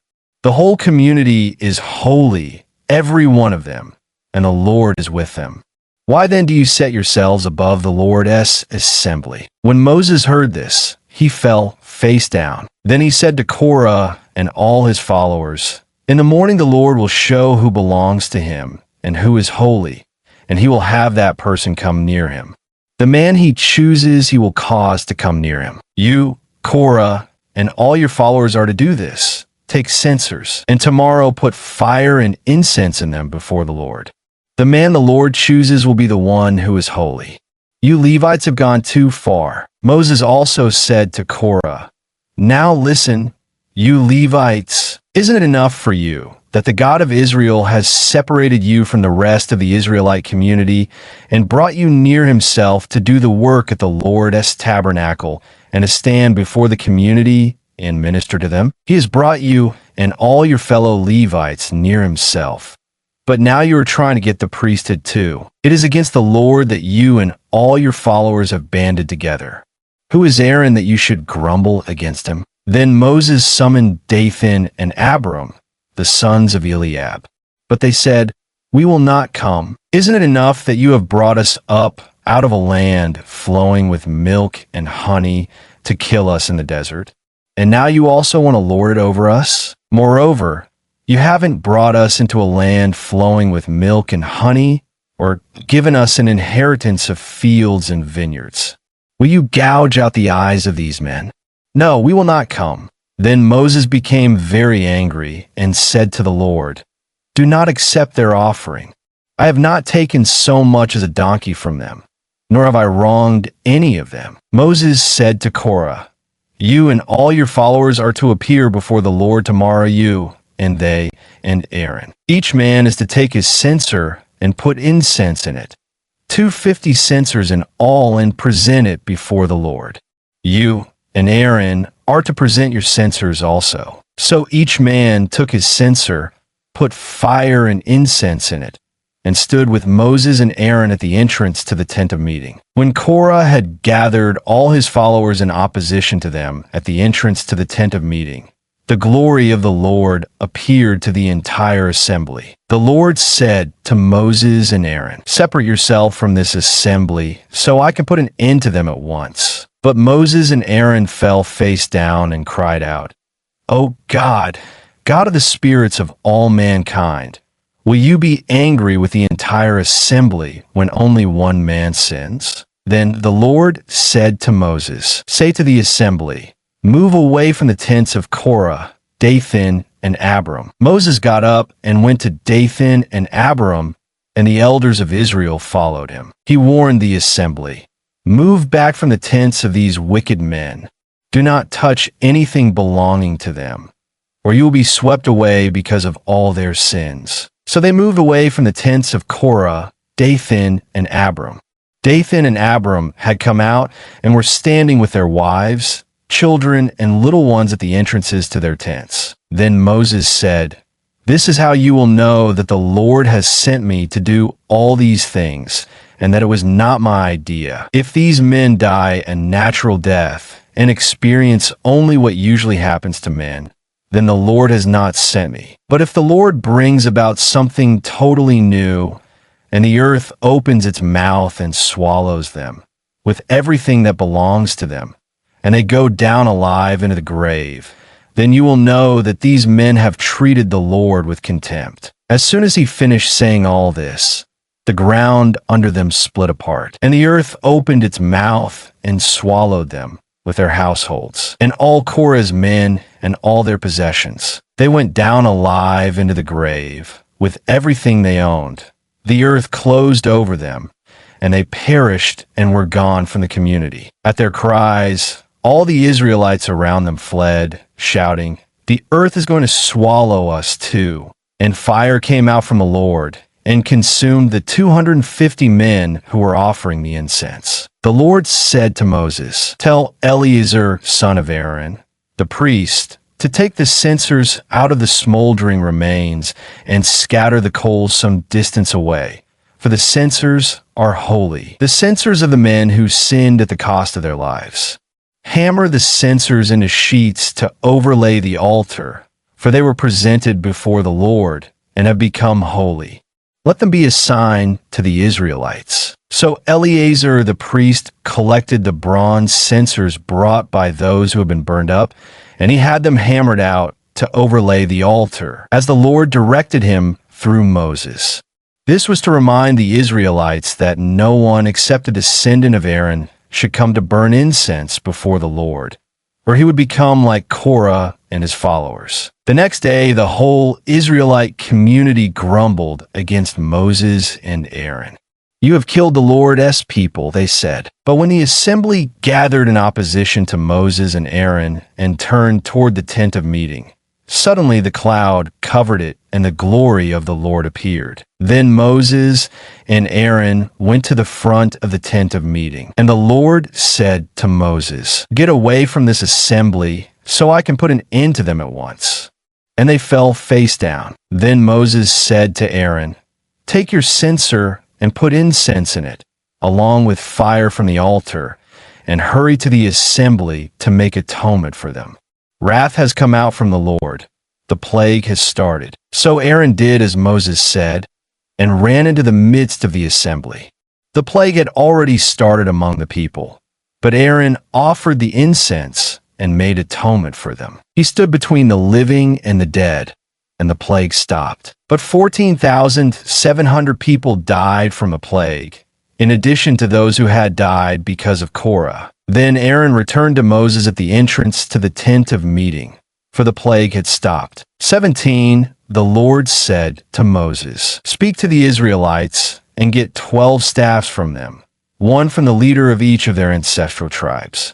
Write the name of each man on his staff. On the staff of Levi, write Aaron's name, for there must be one staff for the head of each ancestral tribe. Place them in the tent of meeting in front of the testimony, where I meet with you. The staff belonging to the man I choose will sprout, and I will rid myself of this constant grumbling against you by the Israelites." So Moses spoke to the Israelites, and their leaders gave him 12 staffs, one for the leader of each of their ancestral tribes, and Aaron's staff was among them. Moses placed the staffs before the Lord in the tent of the testimony. The next day Moses entered the tent of the testimony and saw that Aaron's staff, which represented the house of Levi, had not only sprouted but had budded, blossomed, and produced almonds. Then Moses brought out all the staffs from the Lord's presence to all the Israelites. They looked at them, and each man took his own staff. The Lord said to Moses, "Put back Aaron's staff in front of the testimony, to be kept as a sign to the rebellious. This will put an end to their grumbling against me, so that they will not die." Moses did just as the Lord commanded him. The Israelites said to Moses, "We will die.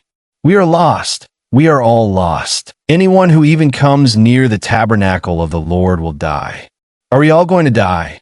The Lord said to Aaron, "You, your sons, and your father's family are to bear the responsibility for offenses against the sanctuary, and you and your sons alone are to bear the responsibility for offenses against the priesthood. Bring your fellow Levites from your ancestral tribe to join you and assist you when you and your sons minister before the tent of the testimony. They are to be responsible to you and are to perform all the duties of the tent, but they must not go near the furnishings of the sanctuary or the altar, or both they and you will die. They are to join you and be responsible for the care of the tent of meeting, all the work at the tent, and no one else may come near where you are. You are to be responsible for the care of the sanctuary and the altar, so that wrath will not fall on the Israelites again. I myself have selected your fellow Levites from among the Israelites as a gift to you, dedicated to the Lord to do the work at the tent of meeting. But only you and your sons may serve as priests in connection with everything at the altar and inside the curtain.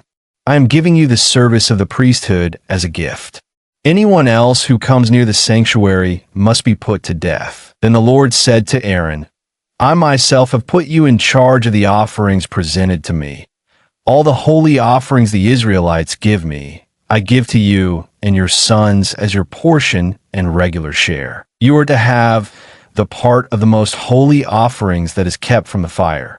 From all the gifts they bring me as most holy offerings, whether grain or sin or guilt offerings, that part belongs to you and your sons. Eat it as something most holy. Every male shall eat it. You must regard it as holy. This also is yours. Whatever is set aside from the gifts of all the wave offerings of the Israelites. I give this to you and your sons and daughters as your regular share. Everyone in your household who is ceremonially clean may eat it. I give you all the finest olive oil and all the finest new wine and grain they give the Lord as the first fruits of their harvest. All the land's first fruits that they bring to the Lord will be yours.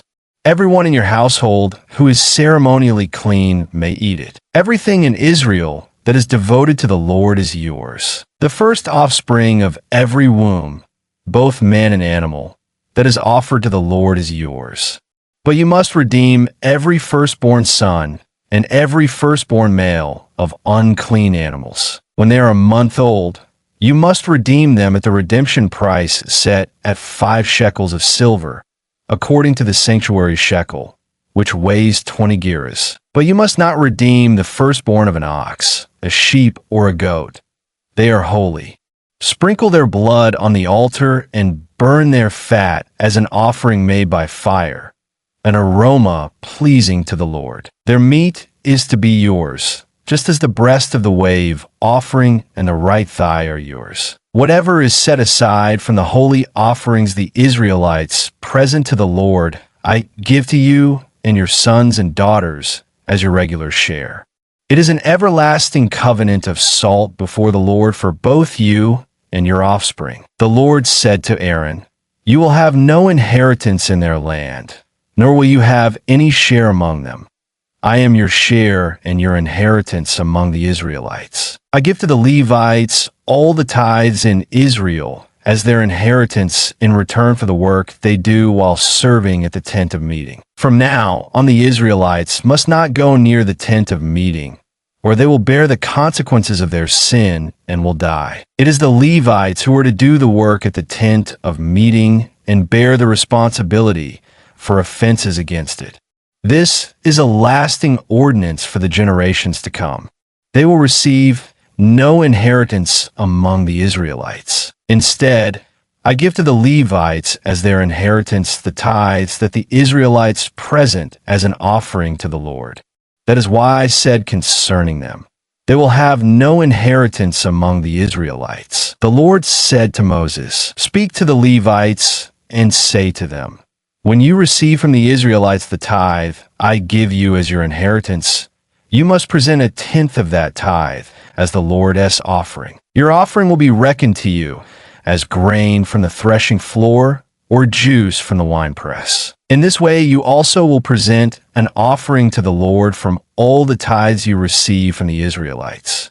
From these tithes you must give the Lord's portion to Aaron the priest. You must present as the Lord's portion the best and holiest part of everything given to you. Say to the Levites, when you present the best part, it will be reckoned to you as the product of the threshing floor or the winepress. You and your households may eat the rest of it anywhere, for it is your wages for your work at the tent of meeting. By presenting the best part of it, you will not be guilty in this matter. Then you will not defile the holy offerings of the Israelites, and you will not die." The Lord said to Moses and Aaron, "This is a requirement of the law that the Lord has commanded.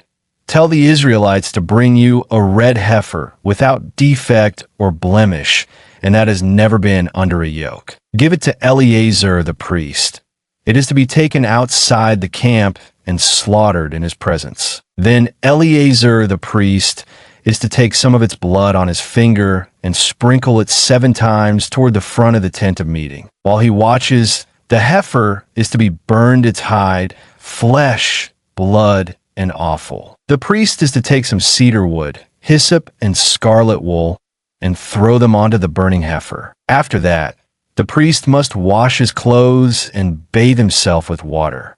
He may then come into the camp, but he will be ceremonially unclean till evening. The man who burns it must also wash his clothes and bathe with water, and he too will be unclean till evening. A man who is clean shall gather up the ashes of the heifer and put them in a ceremonially clean place outside the camp. They shall be kept by the Israelite community for use in the water of cleansing.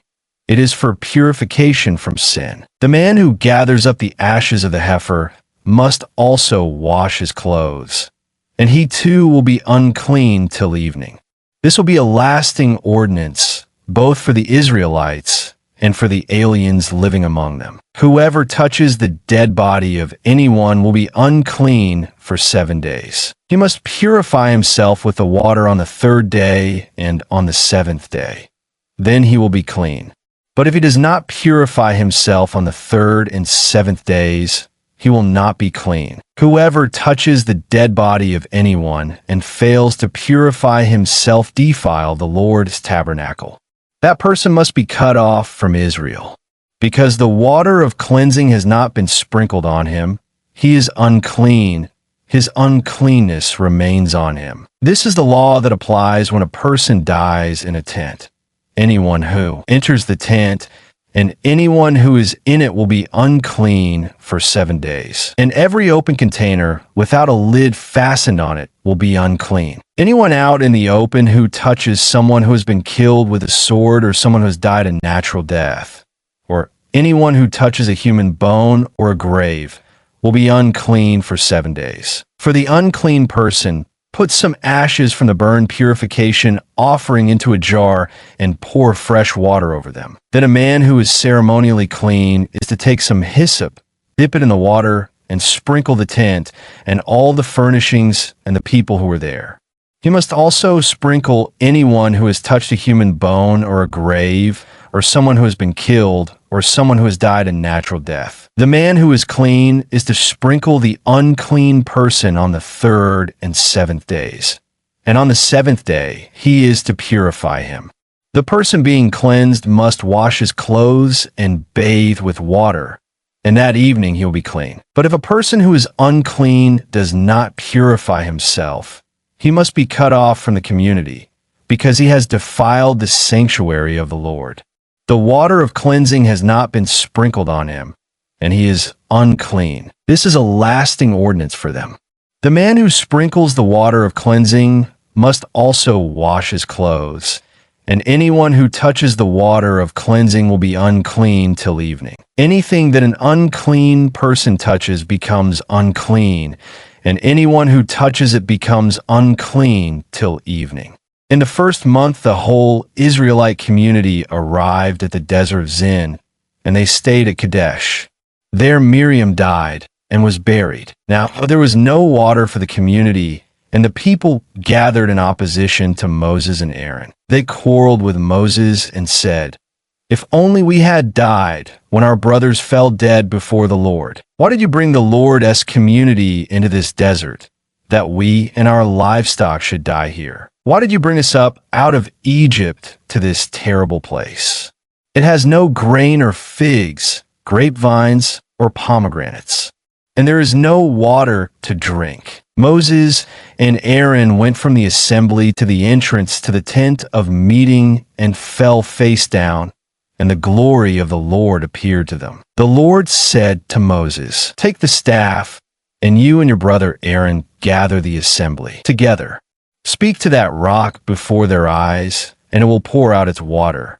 You will bring water out of the rock for the community, so they and their livestock can drink." So Moses took the staff from the Lord's presence, just as he commanded him. He and Aaron gathered the assembly together in front of the rock, and Moses said to them, "Listen, you rebels, must we bring you water out of this rock?" Then Moses raised his arm and struck the rock twice with his staff. Water gushed out, and the community and their livestock drank. But the Lord said to Moses and Aaron, "Because you did not trust in me enough to honor me as holy in the sight of the Israelites, you will not bring this community into the land I give them." These were the waters of Meribah, where the Israelites quarreled with the Lord, and where he showed himself holy among them. Moses sent messengers from Kadesh to the king of Edom, saying, "This is what your brother Israel says. You know about all the hardships that have come upon us. Our forefathers went down into Egypt, and we lived there many years. The Egyptians mistreated us and our fathers. But when we cried out to the Lord, he heard our cry and sent an angel and brought us out of Egypt. Now we are here at Kadesh, a town on the edge of your territory. Please let us pass through your country. We will not go through any field or vineyard or drink water from any well. We will travel along the king's highway and not turn to the right or to the left until we have passed through your territory." But Edom answered, "You may not pass through here. If you try, we will march out and attack you with the sword." The Israelites replied, "We will go along the main road, and if we or our livestock drink any of your water, we will pay for it. We only want to pass through on foot, nothing else." Again they answered, "You may not pass through." Then Edom came out against them with a large and powerful army. Since Edom refused to let them go through their territory, Israel turned away from them. The whole Israelite community set out from Kadesh and came to Mount Hor. At Mount Hor, near the border of Edom, the Lord said to Moses and Aaron, "Aaron will be gathered to his people.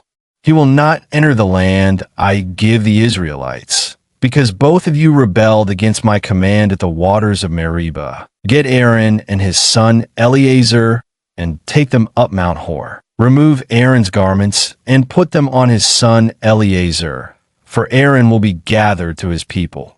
He will die there." Moses did as the Lord commanded. They went up Mount Hor in the sight of the whole community. Moses removed Aaron's garments and put them on his son Eleazar, and Aaron died there on top of the mountain. Then Moses and Eleazar came down from the mountain. And when the whole community learned that Aaron had died, the entire house of Israel mourned for him 30 days.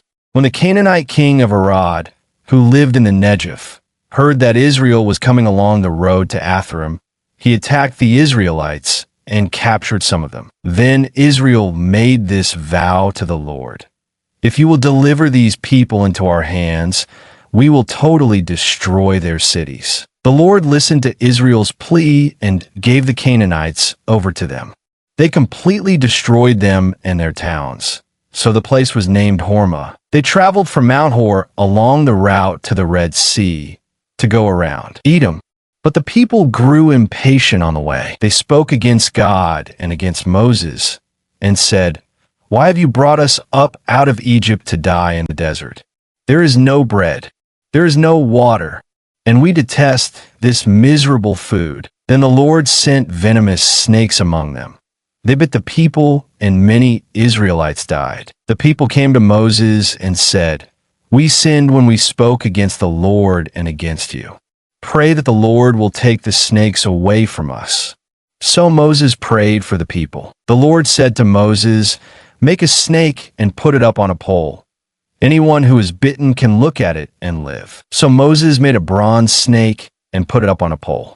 Then when anyone was bitten by a snake and looked at the bronze snake, he lived. The Israelites moved on and camped at Oboth. Then they set out from Oboth and camped in Abarim, in the desert that faces Moab toward the sunrise. From there they moved on and camped in the Zered Valley. They set out from there and camped alongside the Arnon, which is in the desert extending into Amorite territory. The Arnon is the border of Moab, between Moab and the Amorites. That is why the book of the wars of the Lord says, "Waheb and Suphah and the ravines, the Arnon, and the slopes of the ravines that lead to the site of Ar and lie along the border of Moab." From there they continued on to Beer, the well where the Lord said to Moses, "Gather the people together, and I will give them water." Then Israel sang this song: "Spring up, O well.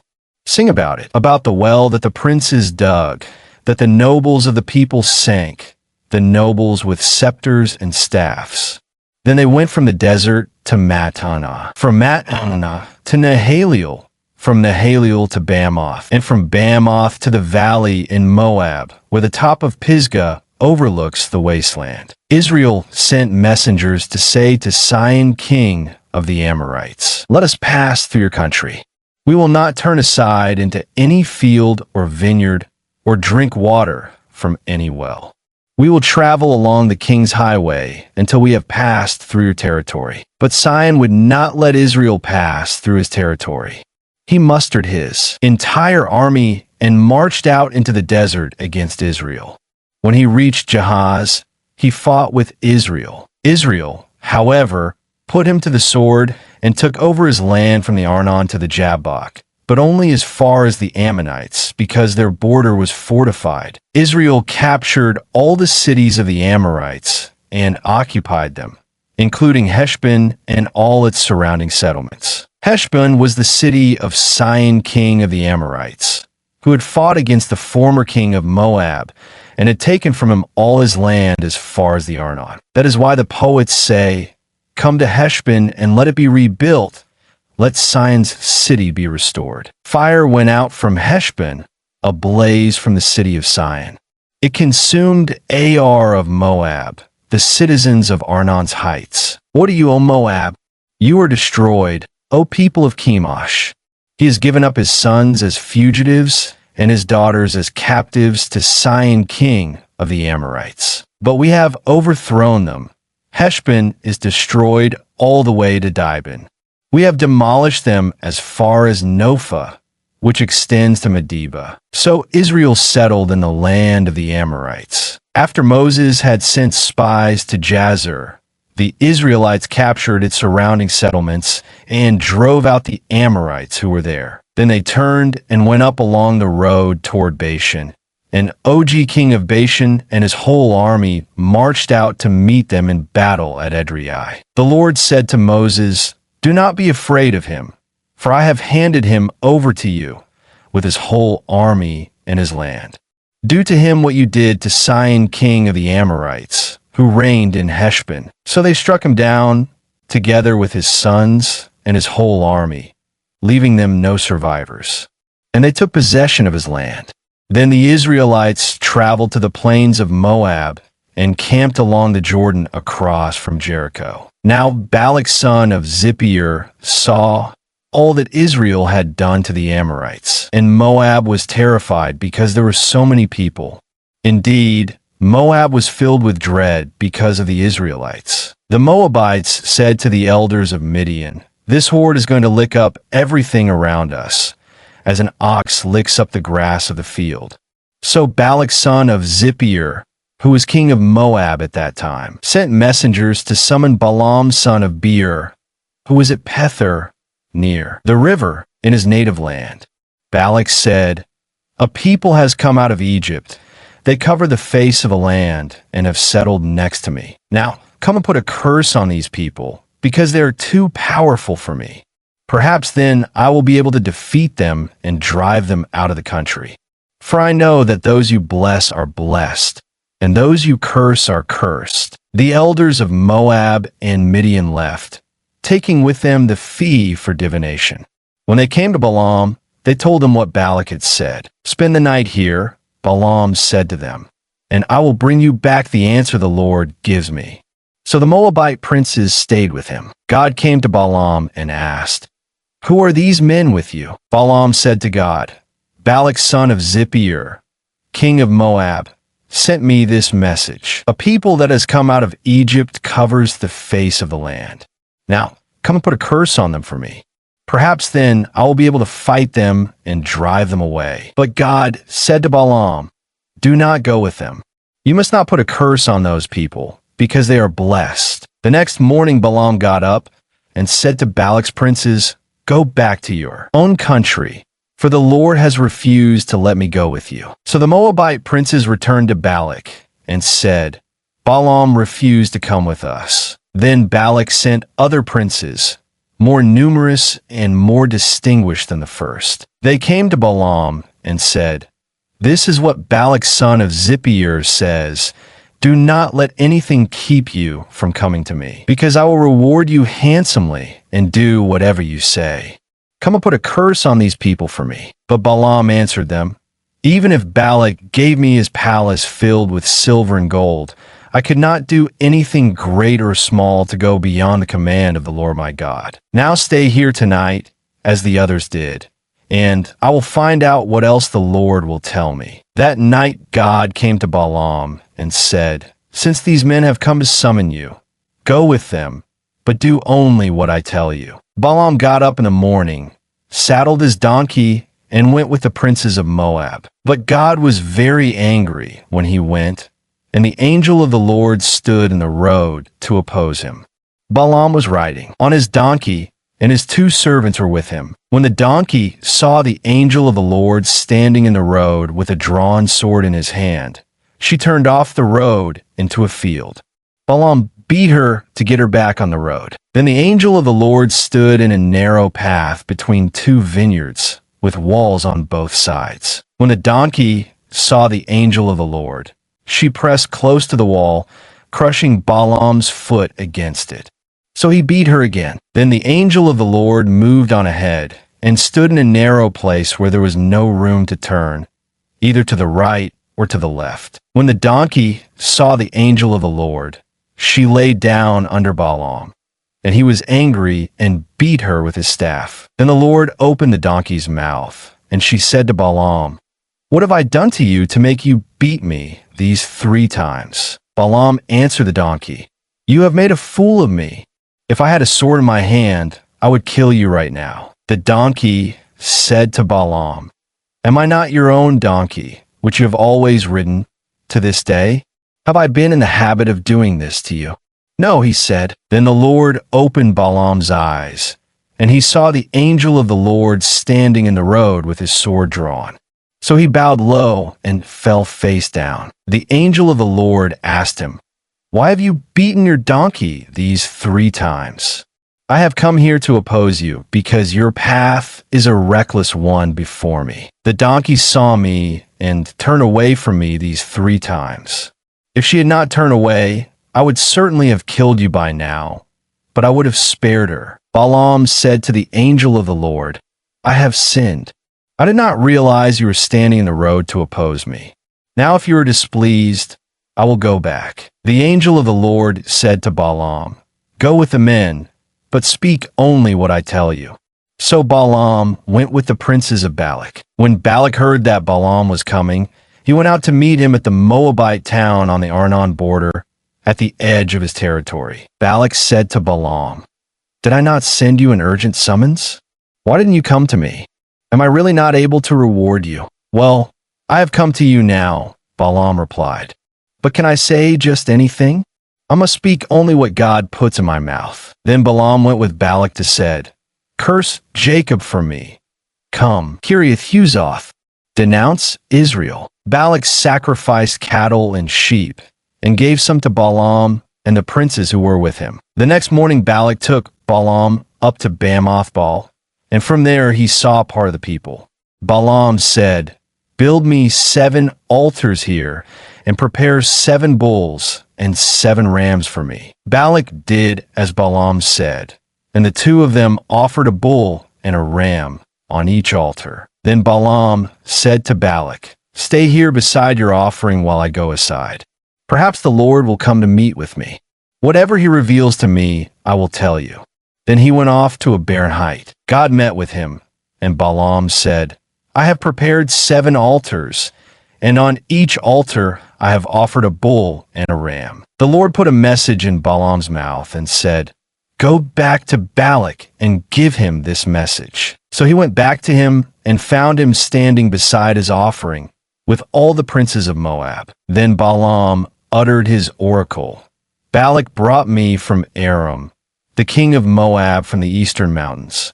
Come, how can I curse those whom God has not cursed? How can I denounce those whom the Lord has not denounced? From the rocky peaks I see them, from the heights I view them. I see a people who live apart and do not consider themselves one of the nations. Who can count the dust of Jacob or number the 4th part of Israel? Let me die the death of the righteous, and may my end be like theirs." Balak said to Balaam, "What have you done to me? I brought you to curse my enemies, but you have done nothing but bless them." He answered, "Must I not speak what the Lord puts in my mouth?" Then Balak said to him, "Come with me to another place where you can see them. You will see only a part, but not all of them. And from there, curse them for me." So he took him to the field of Zophim on the top of Pisgah, and there he built 7 altars and offered a bull and a ram on each altar. Balaam said to Balak, "Stay here beside your offering while I meet with him over there." The Lord met with Balaam and put a message in his mouth and said, "Go back to Balak and give him this message." So he went to him and found him standing beside his offering with the princes of Moab. Balak asked him, "What did the Lord say?" Then he uttered his oracle, "Arise, Balak, and listen. Hear me, son of Zippeir. God is not a man, that he should lie, nor a son of man, that he should change his mind. Does he speak and then not act? Does he promise and not fulfill? I have received a command to bless. He is blessed, and I cannot change it. No misfortune is seen in Jacob, no misery observed in Israel. The Lord their God is with them. The shout of the king is among them. God brought them out of Egypt. They have the strength of a wild ox. There is no sorcery against Jacob, no divination against Israel. It will now be said of Jacob and of Israel, see what God has done. The people rise like a lioness. They rouse themselves like a lion that does not rest till he devours his prey and drinks the blood of his victims. Then Balak said to Balaam, "Neither curse them at all, nor bless them at all." Balaam answered, "Did I not tell you I must do whatever the Lord says?" Then Balak said to Balaam, "Come, let me take you to another place. Perhaps it will please God to let you curse them for me from there." And Balak took Balaam to the top of Peor, overlooking the wasteland. Balaam said, "Build me 7 altars here, and prepare 7 bulls and 7 rams for me." Balak did as Balaam had said, and offered a bull and a ram on each altar. Now when Balaam saw that it pleased the Lord to bless Israel, he did not resort to sorcery as at other times, but turned his face toward the desert. When Balaam looked out and saw Israel encamped tribe by tribe, the Spirit of God came upon him, and he uttered his oracle, the oracle of Balaam son of Beor, the oracle of one whose eye sees clearly, the oracle of one who hears the words of God, who sees a vision from the Almighty, who falls prostrate, and whose eyes are opened. How beautiful are your tents, O Jacob, your dwelling places, O Israel. Like valleys they spread out, like gardens beside a river, like aloes planted by the Lord, like cedars beside the waters. Water will flow from their buckets. Their seed will have abundant water. Their king will be greater than Agag. Their kingdom will be exalted. God brought them out of Egypt. They have the strength of a wild ox. They devour hostile nations and break their bones in pieces. With their arrows, they pierce them. Like a lion, they crouch and lie down. Like a lioness who dares to rouse them. May those who bless you be blessed, and those who curse you be cursed. Then Balak's anger burned against Balaam. He struck his hands together and said to him, "I summoned you to curse my enemies, but you have blessed them these 3 times. Now leave at once and go home. I said I would reward you handsomely, but the Lord has kept you from being rewarded." Balaam answered Balak, "Did I not tell the messengers you sent me? Even if Balak gave me his palace filled with silver and gold, I could not do anything of my own accord, good or bad, to go beyond the command of the Lord.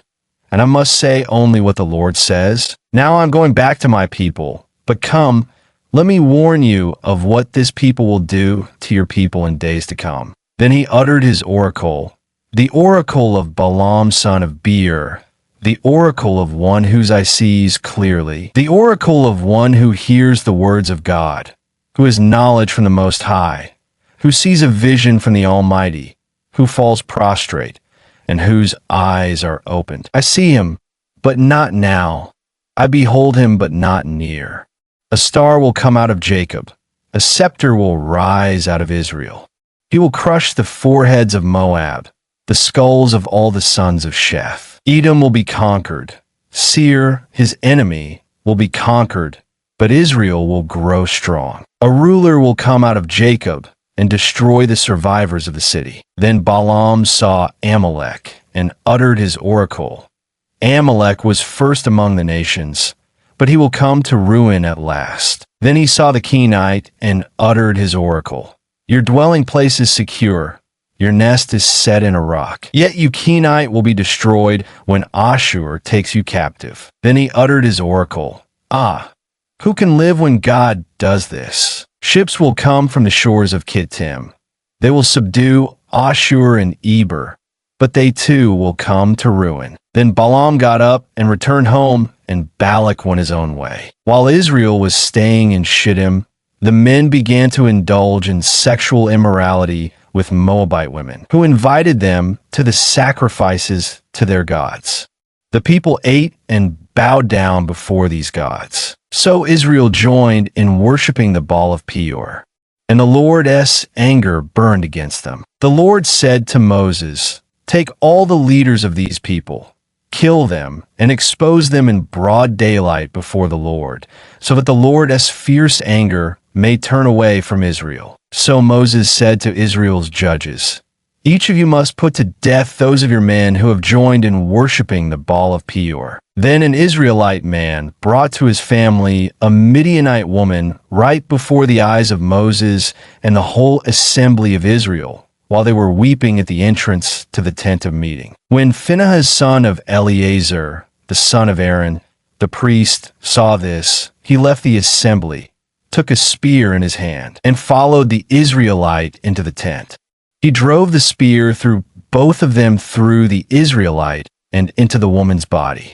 Then the plague against the Israelites was stopped. But those who died in the plague numbered 24,000. The Lord said to Moses, "Phinehas son of Eleazar, the son of Aaron, the priest, has turned my anger away from the Israelites, for he was as zealous as I am for my honor among them, so that in my zeal I did not put an end to them. Therefore tell him, I am making my covenant of peace with him. He and his descendants will have a covenant of a lasting priesthood, because he was zealous for the honor of his God and made atonement for the Israelites." The name of the Israelite who was killed with the Midianite woman was Zimri son of Salu, the leader of Simonite family. And the name of the Midianite woman who was put to death was Cosbi daughter of Zur, a tribal chief of a Midianite family. The Lord said to Moses, "Treat the Midianites as enemies and kill them, because they treated you as enemies when they deceived you in the affair of Peor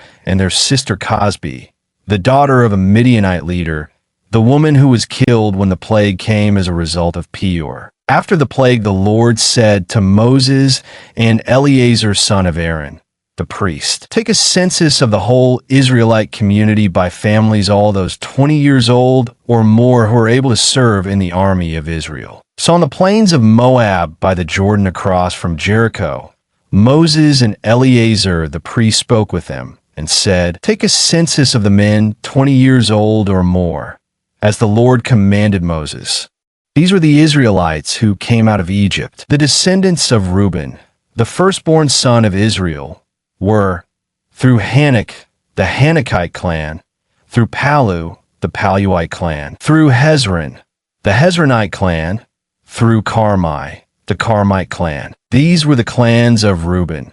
Those numbered were 43,730. The son of Palu was Eliab, and the sons of Eliab were Nemuel, Dathan, and Abram. The same Dathan and Abram were the community officials who rebelled against Moses and Aaron and were among Korah's followers when they rebelled against the Lord. The earth opened its mouth and swallowed them along with Korah, whose followers died when the fire devoured the 250 men, and they served as a warning sign. The line of Korah, however, did not die out. The descendants of Simeon by their clans were, through Nemuel, the Nemuelite clan, through Jamin, the Jaminite clan, through Jachin, the Jachinite clan, through Zerah, the Zerahite clan, through Shaul, the Shaulite clan. These were the clans of Simeon. There were 22,200 men. The descendants of Gad by their clans were, through Zephon, the Zephonite clan, through Haggi, the Haggite clan, through Shuni, the Shunite clan, through Ozni, the Oznite clan, through Eri, the Erite clan, through Arodi, the Arodite clan, through Areli, the Arlite clan. These were the clans of Gad. Those numbered were 40,500. Er and Onan were sons of Judah, but they died in Canaan. The descendants of Judah by their clans were, through Shelah, the Shelonite clan, through Perez, the Perizzite clan, through Zerah, the Zerahite clan. The descendants of Perez were, through Hezron, the Hezronite clan, through Hamul, the Hamulite clan. These were the clans of Judah. Those numbered were 76,500. The descendants of Issachar by their clans were, through Tola, the Tolate clan, through Puah, the Puite clan, through Jashub, the Jashubite clan, through Shimron, the Shimronite clan. These were the clans of Issachar. Those numbered were 64,300. The descendants of Zebulun by their clans were, through Sered, the Seredite clan, through Elon, the Elonite clan, through Yaliel, the Jalielite clan. These were the clans of Zebulun. Those numbered were 60,500. The descendants of Joseph by their clans through Manasseh and Ephraim were, the descendants of Manasseh, through Machir, the Machirite clan. Machir was the father of Gilead, through Gilead, the Gileadite clan. These were the descendants of Gilead, through Ezer, the Ezerite clan, through Helek, the Helekite clan, through Israel, the Israelite clan, through Shechem, the Shechemite clan, through Shemida, the Shemidate clan, through Hepher, the Hepherite clan. Zelophehad son of Hepher had no sons. He had only daughters, whose names were Mahlah, Noah, Hagla, Milcah, and Tirzah. These were the clans of Manasseh. Those numbered were 52,700. These were the descendants of Ephraim by their clans, through Shuthelah, the Shuthelahite clan, through Becher, the Becherite clan, through Tahan, the Tahanite clan. These were the descendants of Shuthelah, through Aaron, the Aaronite clan. These were the clans of Ephraim. Those numbered were 32,500. These were the descendants of Joseph by their clans. The descendants of Benjamin by their clans were, through Bela, the Belate clan, through Ashbel, the Ashbelite clan, through Ahiram, the Ahiramite clan, through Shupham, the Shuphamite clan, through Hupham, the Huphamite clan. The descendants of Bela through Ard and Naaman were, through Ard, the Ardite clan, through Naaman, the Naamite clan. These were the clans of Benjamin. Those numbered were 45,600. These were the descendants of Dan by their clans, through Shuham, the Shuhamite clan. These were the clans of Dan. All of them were Shuhamite clans, and those numbered were 64,400. The descendants of Asher by their clans were, through Imnah, the Imnite clan, through Ishvi, the Ishvite clan, through Beriah, the Beriite clan, and through the descendants of Beriah, through Heber, the Heberite clan, through Malchiel, the Malchielite clan. Asher had a daughter named Sarah. These were the clans of Asher. Those numbered were 53,400. The descendants of Naphtali by their clans were, through Jaziel, the Jazielite clan, through Guni, the Gunite clan, through Jezer, the Jezerite clan, through Shillem, the Shillemite clan. These were the clans of Naphtali. Those numbered were 45,400. The total number of the men of Israel was 601,730. The Lord said to Moses, "The land is to be allotted to them as an inheritance based on the number of names. To a larger group, give a larger inheritance, and to a smaller group, a smaller one.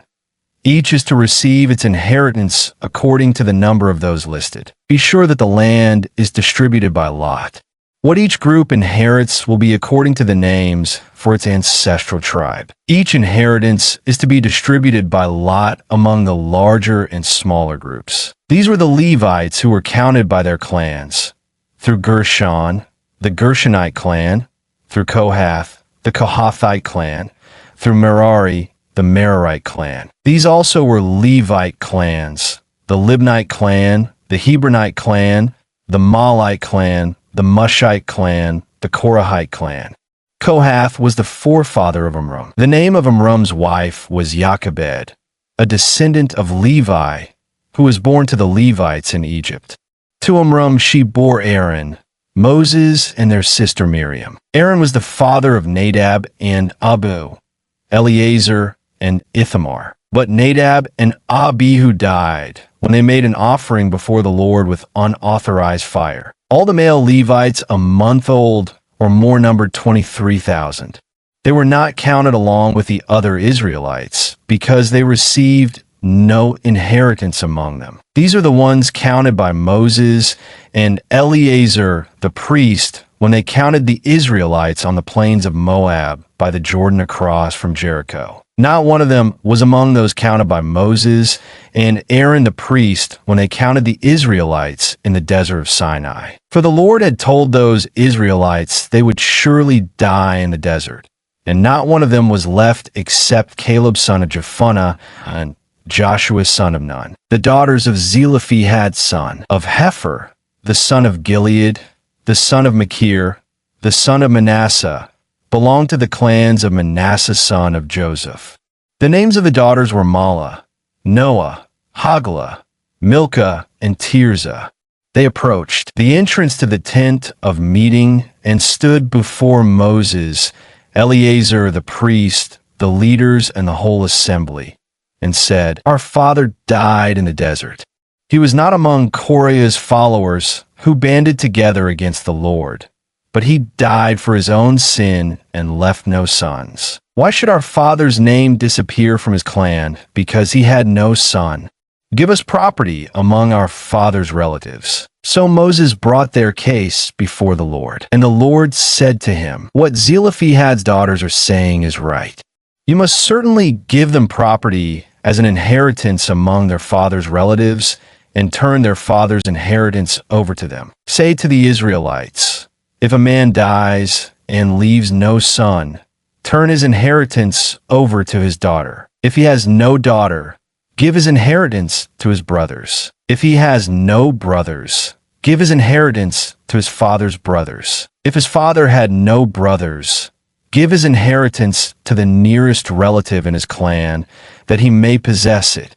This is to be a legal requirement for the Israelites, as the Lord commanded Moses. Then the Lord said to Moses, "Go up this mountain in the Abiram range and see the land I have given the Israelites. After you have seen it, you too will be gathered to your people, as your brother Aaron was. For when the community rebelled at the waters in the desert of Zin, both of you disobeyed my command to honor me as holy before their eyes.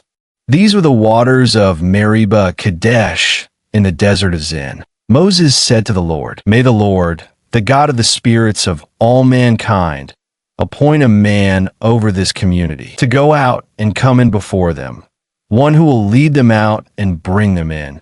So the Lord's people will not be like sheep without a shepherd." So the Lord said to Moses, "Take Joshua son of Nun, a man in whom is the Spirit, and lay your hand on him. Have him stand before Eleazar the priest and the entire assembly, and commission him in their presence. Give him some of your authority, so the whole Israelite community will obey him. He is to stand before Eleazar the priest, who will obtain decisions for him by inquiring of the Urim before the Lord.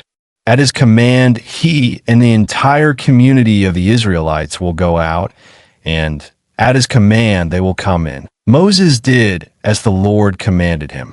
He took Joshua and had him stand before Eleazar the priest and the whole assembly. Then he laid his hands on him and commissioned him, as the Lord instructed through Moses. The Lord said to Moses, "Give this command to the Israelites, and say to them, see that you present to me at the appointed time the food for my offerings made by fire, as an aroma pleasing to me. Say to them, this is the offering made by fire that you are to present to the Lord, 2 lambs a year old without defect, as a regular burnt offering each day. Prepare 1 lamb in the morning and the other at twilight, together with a grain offering of 1/10 of an ephah of fine flour, mixed with 1/4 of a hin of oil from pressed olives. This is the regular burnt offering instituted at Mount Sinai as a pleasing aroma, an offering made to the Lord by fire. The accompanying drink offering is to be 1/4 of a hin of fermented drink with each lamb. Pour out the drink offering to the Lord at the sanctuary. Prepare the 2nd lamb at twilight, along with the same kind of grain offering and drink offering that you prepare in the morning. This is an offering made by fire, an aroma pleasing to the Lord. On the Sabbath day, make an offering of 2 lambs a year old without defect, together with its drink offering and a grain offering of 2/10 of an ephah of fine flour mixed with oil. This is the burnt offering for every Sabbath, in addition to the regular burnt offering and its drink offering. On the 1st of every month, present to the Lord a burnt offering of 2 young bulls, 1 ram, and 7 male lambs a year old, all without defect. With each bull, there is to be a grain offering of 3/10 of an ephah of fine flour mixed with oil. With a ram, a grain offering of 2/10 of an ephah of fine flour mixed with oil. And with each lamb, a grain offering of 1/10 of an ephah of fine flour mixed with oil.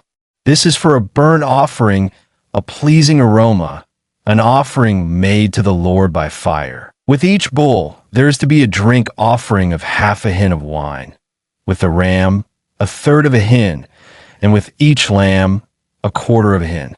This is the monthly burnt offering to be made at each new moon during the year. Besides the regular burnt offering with its drink offering, 1 male goat is to be presented to the Lord as a sin offering. On the 14th day of the 1st month, the Lord's Passover is to be held. On the 15th day of this month, there is to be a festival.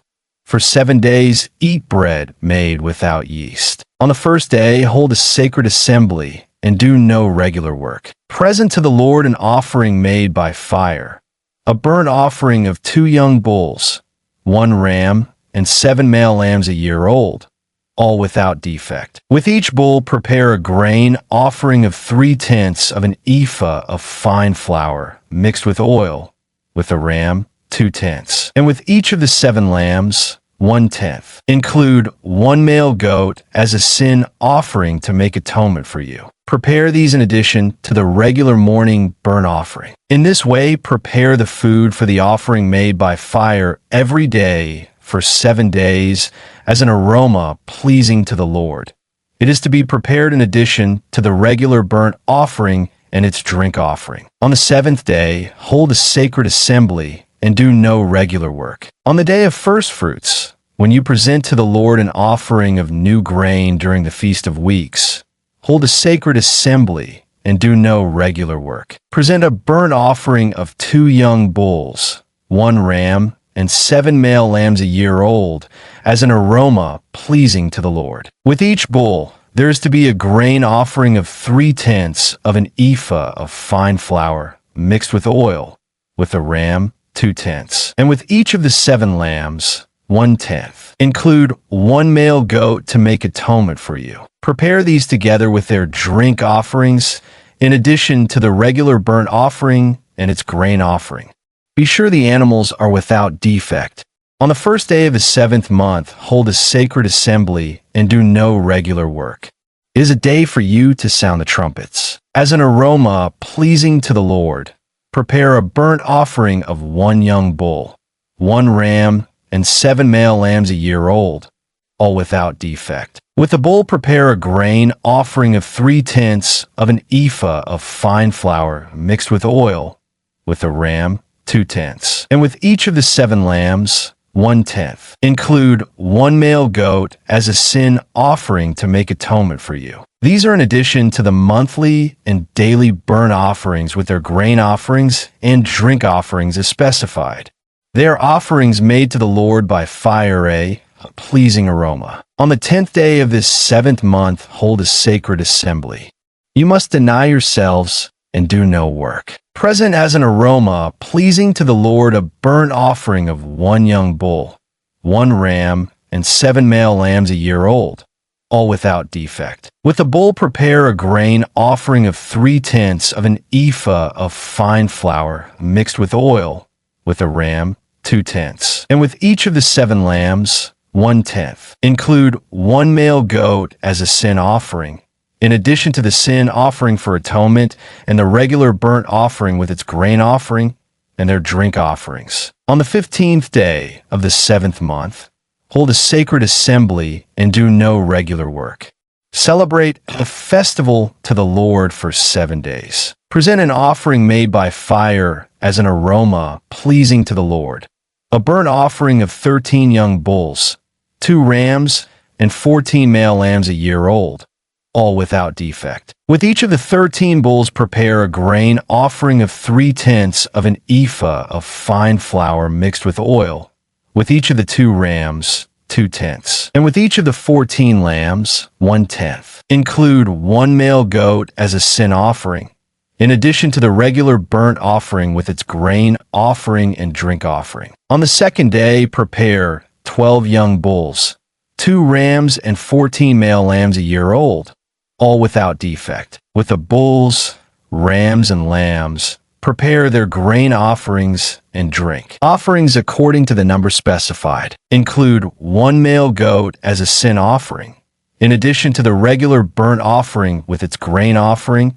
and their drink offerings. On the 3rd day prepare 11 bulls, 2 rams, and 14 male lambs a year old, all without defect. With the bulls, rams, and lambs, prepare their grain offerings and drink offerings according to the number specified. Include 1 male goat as a sin offering, in addition to the regular burnt offering with its grain offering and drink offering. On the 4th day prepare 10 bulls, 2 rams, and 14 male lambs a year old, all without defect. With the bulls, rams, and lambs, prepare their grain offerings and drink offerings according to the number specified. Include 1 male goat as a sin offering, in addition to the regular burnt offering with its grain offering and drink offering. On the 5th day, prepare 9 bulls, 2 rams, and 14 male lambs a year old, all without defect. With the bulls, rams, and lambs, prepare their grain offerings and drink offerings according to the number specified. Include 1 male goat as a sin offering,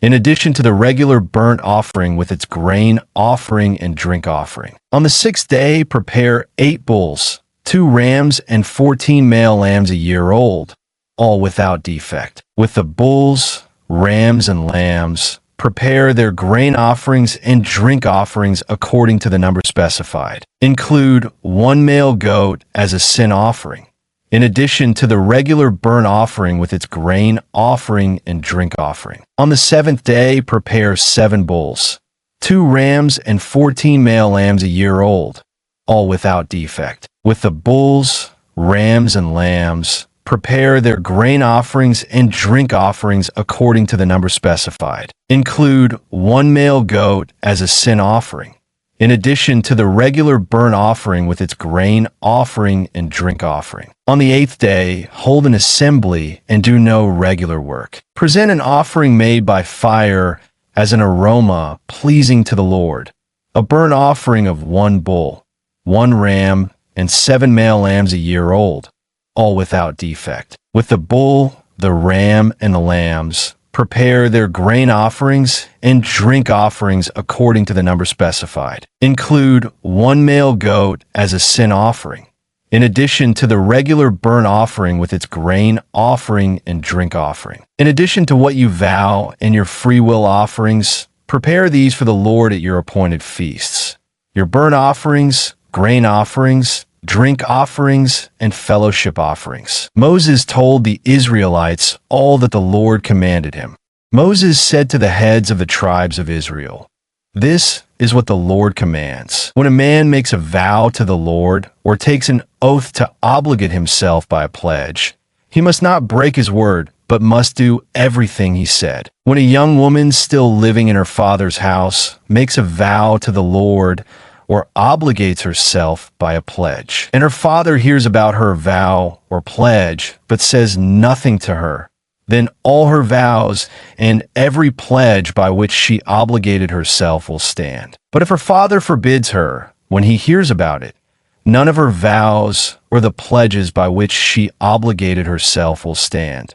The Lord will release her because her father has forbidden her. If she marries after she makes a vow, or after her lips utter a rash promise by which she obligates herself, and her husband hears about it, but says nothing to her, then her vows or the pledges by which she obligated herself will stand. But if her husband forbids her when he hears about it, he nullifies the vow that obligates her or the rash promise by which she obligates herself, and the Lord will release her. Any vow or obligation taken by a widow or divorced woman will be binding on her. If a woman living with her husband makes a vow or obligates herself by a pledge under oath, and her husband hears about it, but says nothing to her and does not forbid her, then all her vows or the pledges by which she obligated herself will stand. But if her husband nullifies them when he hears about them,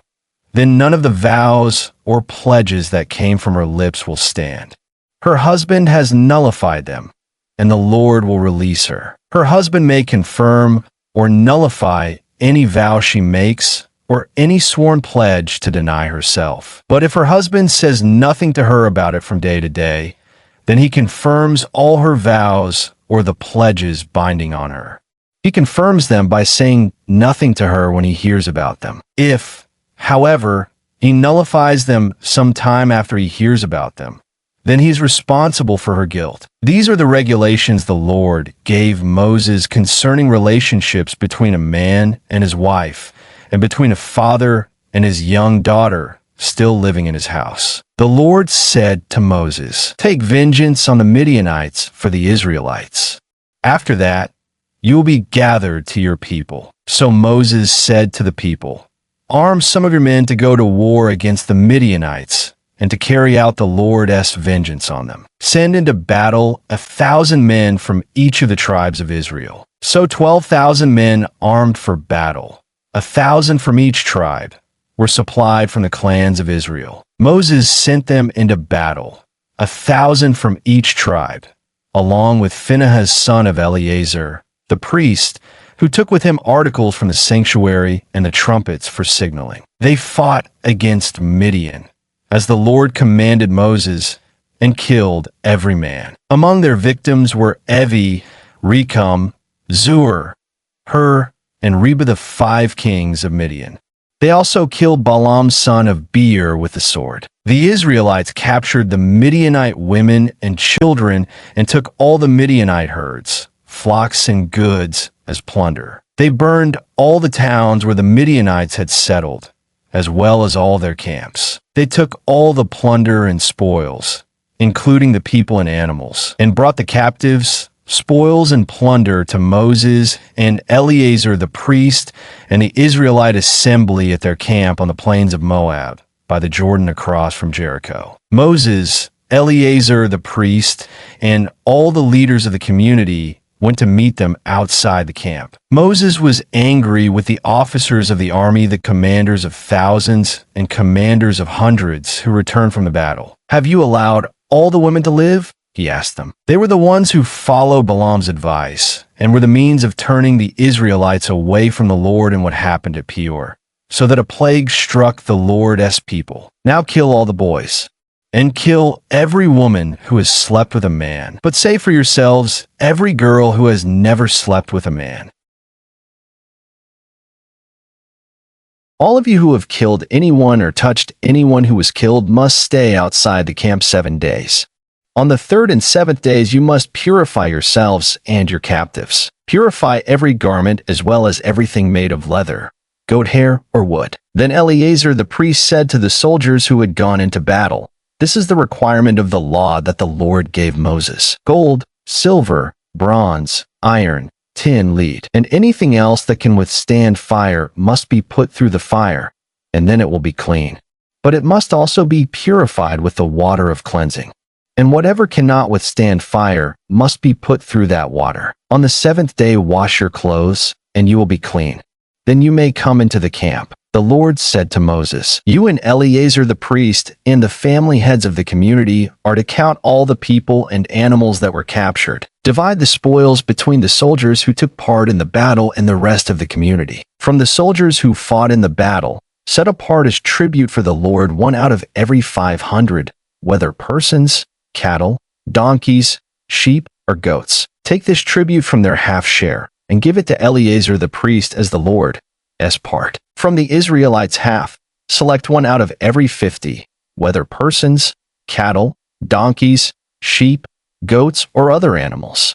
Give them to the Levites, who are responsible for the care of the Lord's tabernacle." So Moses and Eleazar the priest did as the Lord commanded Moses. The plunder remaining from the spoils that the soldiers took was 675,000 sheep, 72,000 cattle, 61,000 donkeys, and 32,000 women who had never slept with a man. The half share of those who fought in the battle was 337,500 sheep, of which the tribute for the Lord was 675, 36,000 cattle, of which the tribute for the Lord was 72, 30,500 donkeys, of which the tribute for the Lord was 61, 16,000 people, of which the tribute for the Lord was 32. Moses gave the tribute to Eleazar the priest as the Lord's part, as the Lord commanded Moses, the half belonging to the Israelites, which Moses set apart from that of the fighting men. The community's half was 337,500 sheep, 36,000 cattle, 30,500 donkeys, and 16,000 people. From the Israelites' half,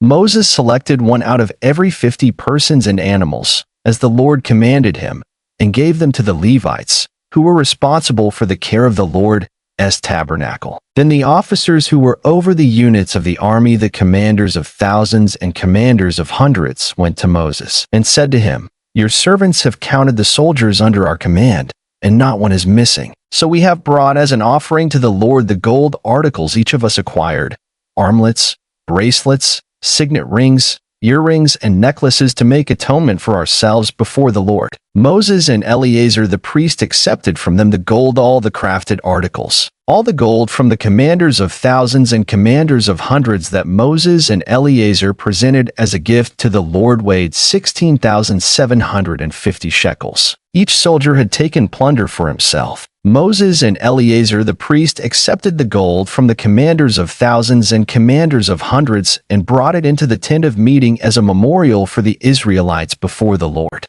The Reubenites and Gadites, who had very large herds and flocks, saw that the lands of Jazer and Gilead were suitable for livestock. So they came to Moses and Eleazar the priest and to the leaders of the community and said, "Adaroth, Dibon, Jazer, Nimrah, Heshbon, Elili, Sebam, Nebo, and beyond. The land the Lord subdued before the people of Israel are suitable for livestock, and your servants have livestock. If we have found favor in your eyes," they said, "let this land be given to your servants as our possession. Do not make us cross the Jordan." Moses said to the Gadites and Reubenites, "Shall your countrymen go to war while you sit here? Why do you discourage the Israelites from going over into the land the Lord has given them? This is what your fathers did when I sent them from Kadesh Barnea to look over the land. After they went up to the valley of Eshcol and viewed the land, they discouraged the Israelites from entering the land the Lord had given them. The Lord's anger was aroused that day, and he swore this oath, because they have not followed me wholeheartedly. Not one of the men 20 years old or more who came up out of Egypt will see the land I promised on oath to Abraham, Isaac, and Jacob. Not one except Caleb son of Jephunneh the Kenizzite and Joshua son of Nun, for they followed the Lord wholeheartedly. The Lord's anger burned against Israel, and he made them wander in the desert 40 years, until the whole generation of those who had done evil in his sight was gone. And here you are, a brood of sinners, standing in the place of your fathers, and making the Lord even more angry with Israel. If you turn away from following him, he will again leave all this people in the desert, and you will be the cause of their destruction." Then they came up to him and said, We would like to build pens here for our livestock and cities for our women and children. But we are ready to arm ourselves and go ahead of the Israelites until we have brought them to their place.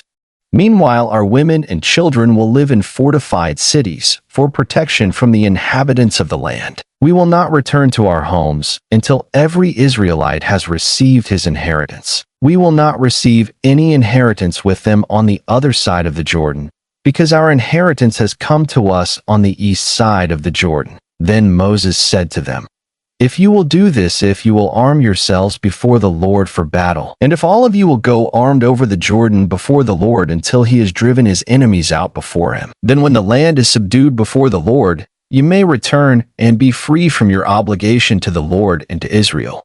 And this land will be your possession before the Lord. But if you fail to do this, you will be sinning against the Lord, and you may be sure that your sin will find you out. Build cities for your women and children, and pens for your flocks, but do what you have promised." The Gadites and Reubenites said to Moses, "We your servants will do as our Lord commands. Our children and wives, our flocks and herds will remain here in the cities of Gilead. But your servants, every man armed for battle, will cross over to fight before the Lord, just as our Lord says." Then Moses gave orders about them to Eleazar the priest and Joshua son of Nun, and to the family heads of the Israelite tribes. He said to them, "If the Gadites and Reubenites, every man armed for battle, cross over the Jordan with you before the Lord, then when the land is subdued before you, give them the land of Gilead as their possession. But if they do not cross over with you armed, they must accept their possession with you in Canaan." The Gadites and Reubenites answered,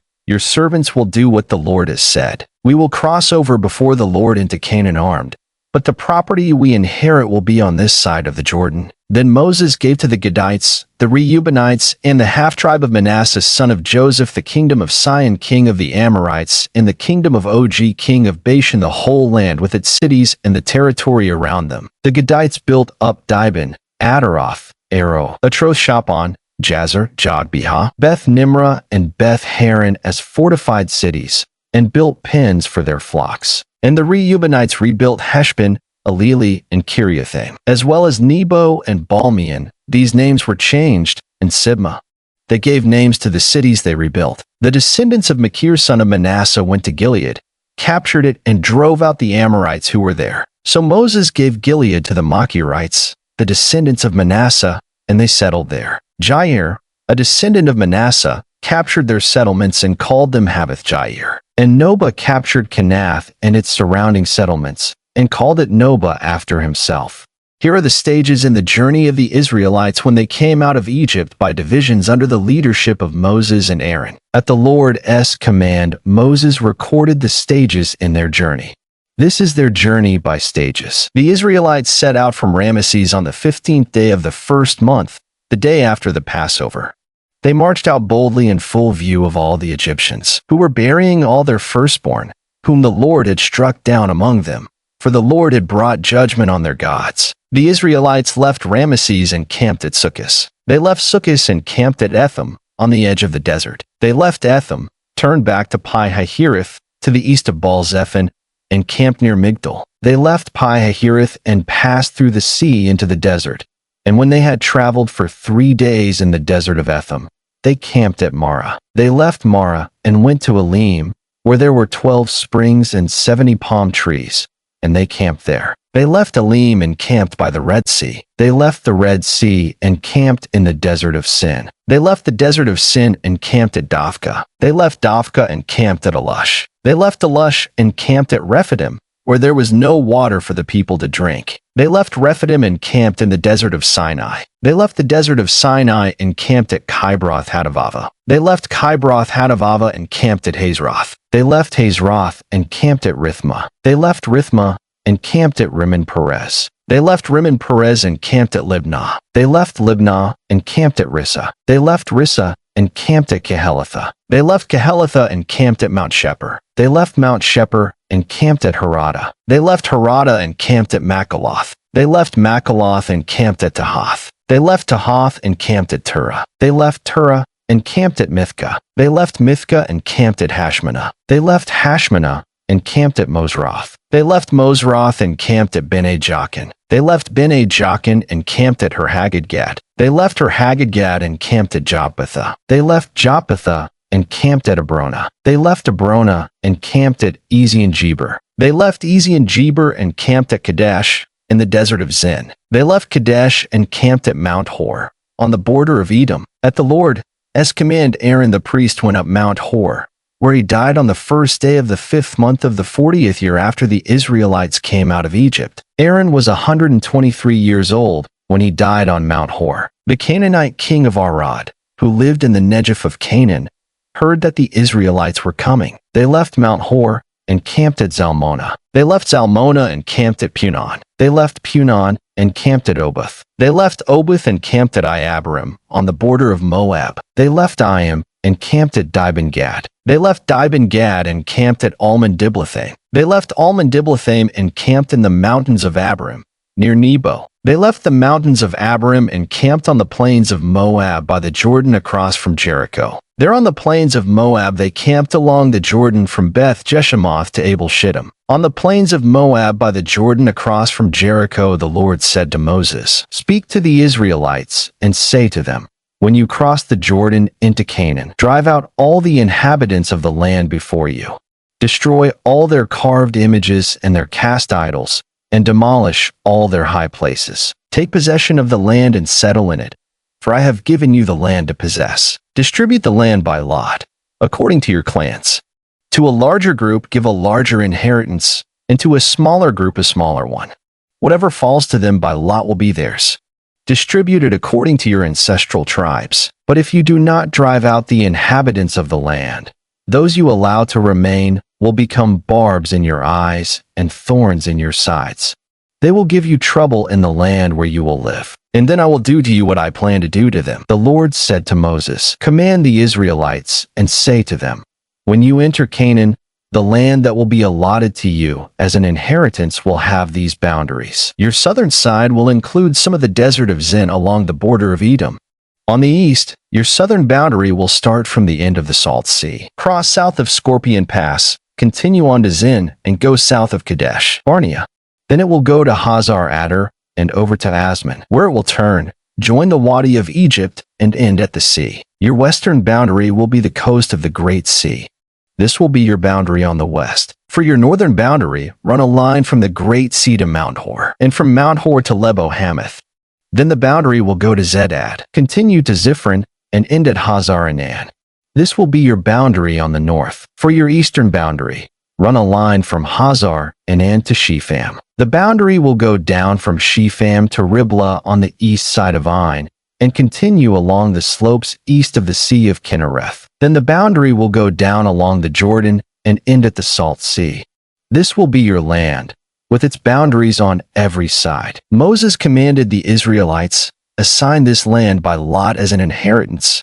The Lord has ordered that it be given to the 9.5 tribes, because the families of the tribe of Reuben, the tribe of Gad, and the half-tribe of Manasseh have received their inheritance. These 2.5 tribes have received their inheritance on the east side of the Jordan of Jericho, toward the sunrise." The Lord said to Moses, "These are the names of the men who are to assign the land for you as an inheritance: Eleazar the priest and Joshua son of Nun. And appoint one leader from each tribe to help assign the land. These are their names: Caleb son of Jephunneh, from the tribe of Judah; Shemuel son of Ammihud, from the tribe of Simeon; Elidad son of Kislon, from the tribe of Benjamin; Buki son of Jogli, the leader from the tribe of Dan; Haniel son of Ephod, the leader from the tribe of Manasseh son of Joseph; Kemuel son of Shifton, the leader from the tribe of Ephraim son of Joseph; Elizaphan son of Parnak, the leader from the tribe of Zebulun; Paltiel son of Azan, the leader from the tribe of Issachar; Ahihud son of Shalomi, the leader from the tribe of Asher; Pedahel son of Ammihud, the leader from the tribe of Naphtali. These are the men the Lord commanded to assign the inheritance to the Israelites in the land of Canaan. On the plains of Moab by the Jordan across from Jericho, the Lord said to Moses, "Command the Israelites to give the Levites towns to live in from the inheritance the Israelites will possess, and give them pasture lands around the towns. Then they will have towns to live in and pasture lands for their cattle, flocks, and all their other livestock. The pasture lands around the towns that you give the Levites will extend out 1,500 feet from the town wall. Outside the town, measure 3,000 feet on the east side, 3,000 on the south side, 3,000 on the west, and 3,000 on the north, with the town in the center. They will have this area as pasture land for the towns. 6 of the towns you give the Levites will be cities of refuge, to which a person who has killed someone may flee. In addition, give them 42 other towns. In all you must give the Levites 48 towns, together with their pasture lands. The towns you give the Levites from the land the Israelites possess are to be given in proportion to the inheritance of each tribe. Take many towns from a tribe that has many, but few from one that has few. Then the Lord said to Moses, "Speak to the Israelites and say to them, when you cross the Jordan into Canaan, select some towns to be your cities of refuge, to which a person who has killed someone accidentally may flee. They will be places of refuge from the avenger, so that a person accused of murder may not die before he stands trial before the assembly. These 6 towns you give will be your cities of refuge. Give 3 on this side of the Jordan and 3 in Canaan as cities of refuge. These 6 towns will be a place of refuge for Israelites, aliens, and any other people living among them, so that anyone who has killed another accidentally can flee there. If a man strikes someone with an iron object so that he dies, he is a murderer. The murderer shall be put to death. Or if anyone has a stone in his hand that could kill, and he strikes someone so that he dies, he is a murderer. The murderer shall be put to death. Or if anyone has a wooden object in his hand that could kill, and he hits someone so that he dies, he is a murderer. The murderer shall be put to death. The avenger of blood shall put the murderer to death. When he meets him, he shall put him to death. If anyone with malice aforethought shoves another, or throws something at him intentionally so that he dies, or if in hostility he hits him with his fist so that he dies, that person shall be put to death. He is a murderer. The avenger of blood shall put the murderer to death when he meets him. But if without hostility someone suddenly shoves another, or throws something at him unintentionally, or, without seeing him, drops a stone on him that could kill him, and he dies, then since he was not his enemy and he did not intend to harm him, the assembly must judge between him and the avenger of blood according to these regulations. The assembly must protect the one accused of murder from the avenger of blood and send him back to the city of refuge to which he fled. He must stay there until the death of the high priest, who was anointed with the holy oil. But if the accused ever goes outside the limits of the city of refuge to which he has fled, and the avenger of blood finds him outside the city, the avenger of blood may kill the accused without being guilty of murder. The accused must stay in his city of refuge until the death of the high priest. Only after the death of the high priest may he return to his own property. These are to be legal requirements for you throughout the generations to come, wherever you live. Anyone who kills a person is to be put to death as a murderer only on the testimony of witnesses. But no one is to be put to death on the testimony of only one witness. Do not accept a ransom for the life of a murderer who deserves to die. He must surely be put to death. Do not accept a ransom for anyone who has fled to a city of refuge, and so allow him to go back and live on his own land before the death of the high priest. Do not pollute the land where you are.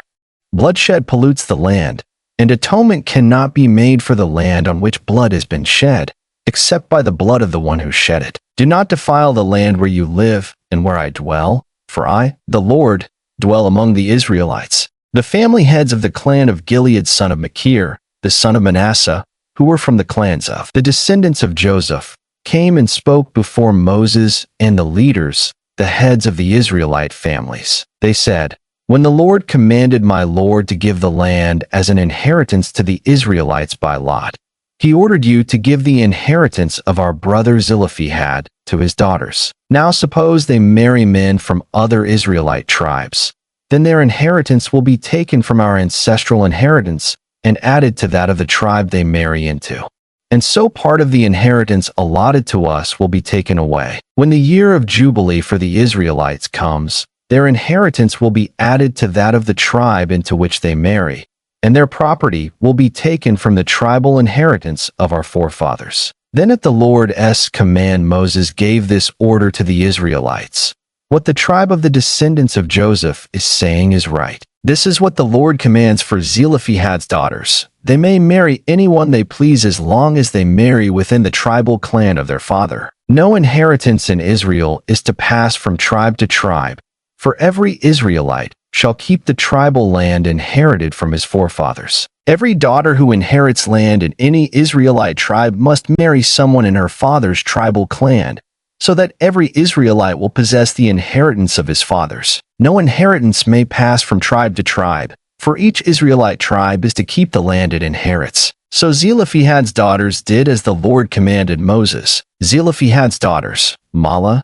Tirzah, Hoglah, Milcah, and Noah, married their cousins on their father's side. They married within the clans of the descendants of Manasseh son of Joseph, and their inheritance remained in their father's clan and tribe. These are the commands and regulations the Lord gave through Moses to the Israelites on the plains of Moab by the Jordan across from Jericho.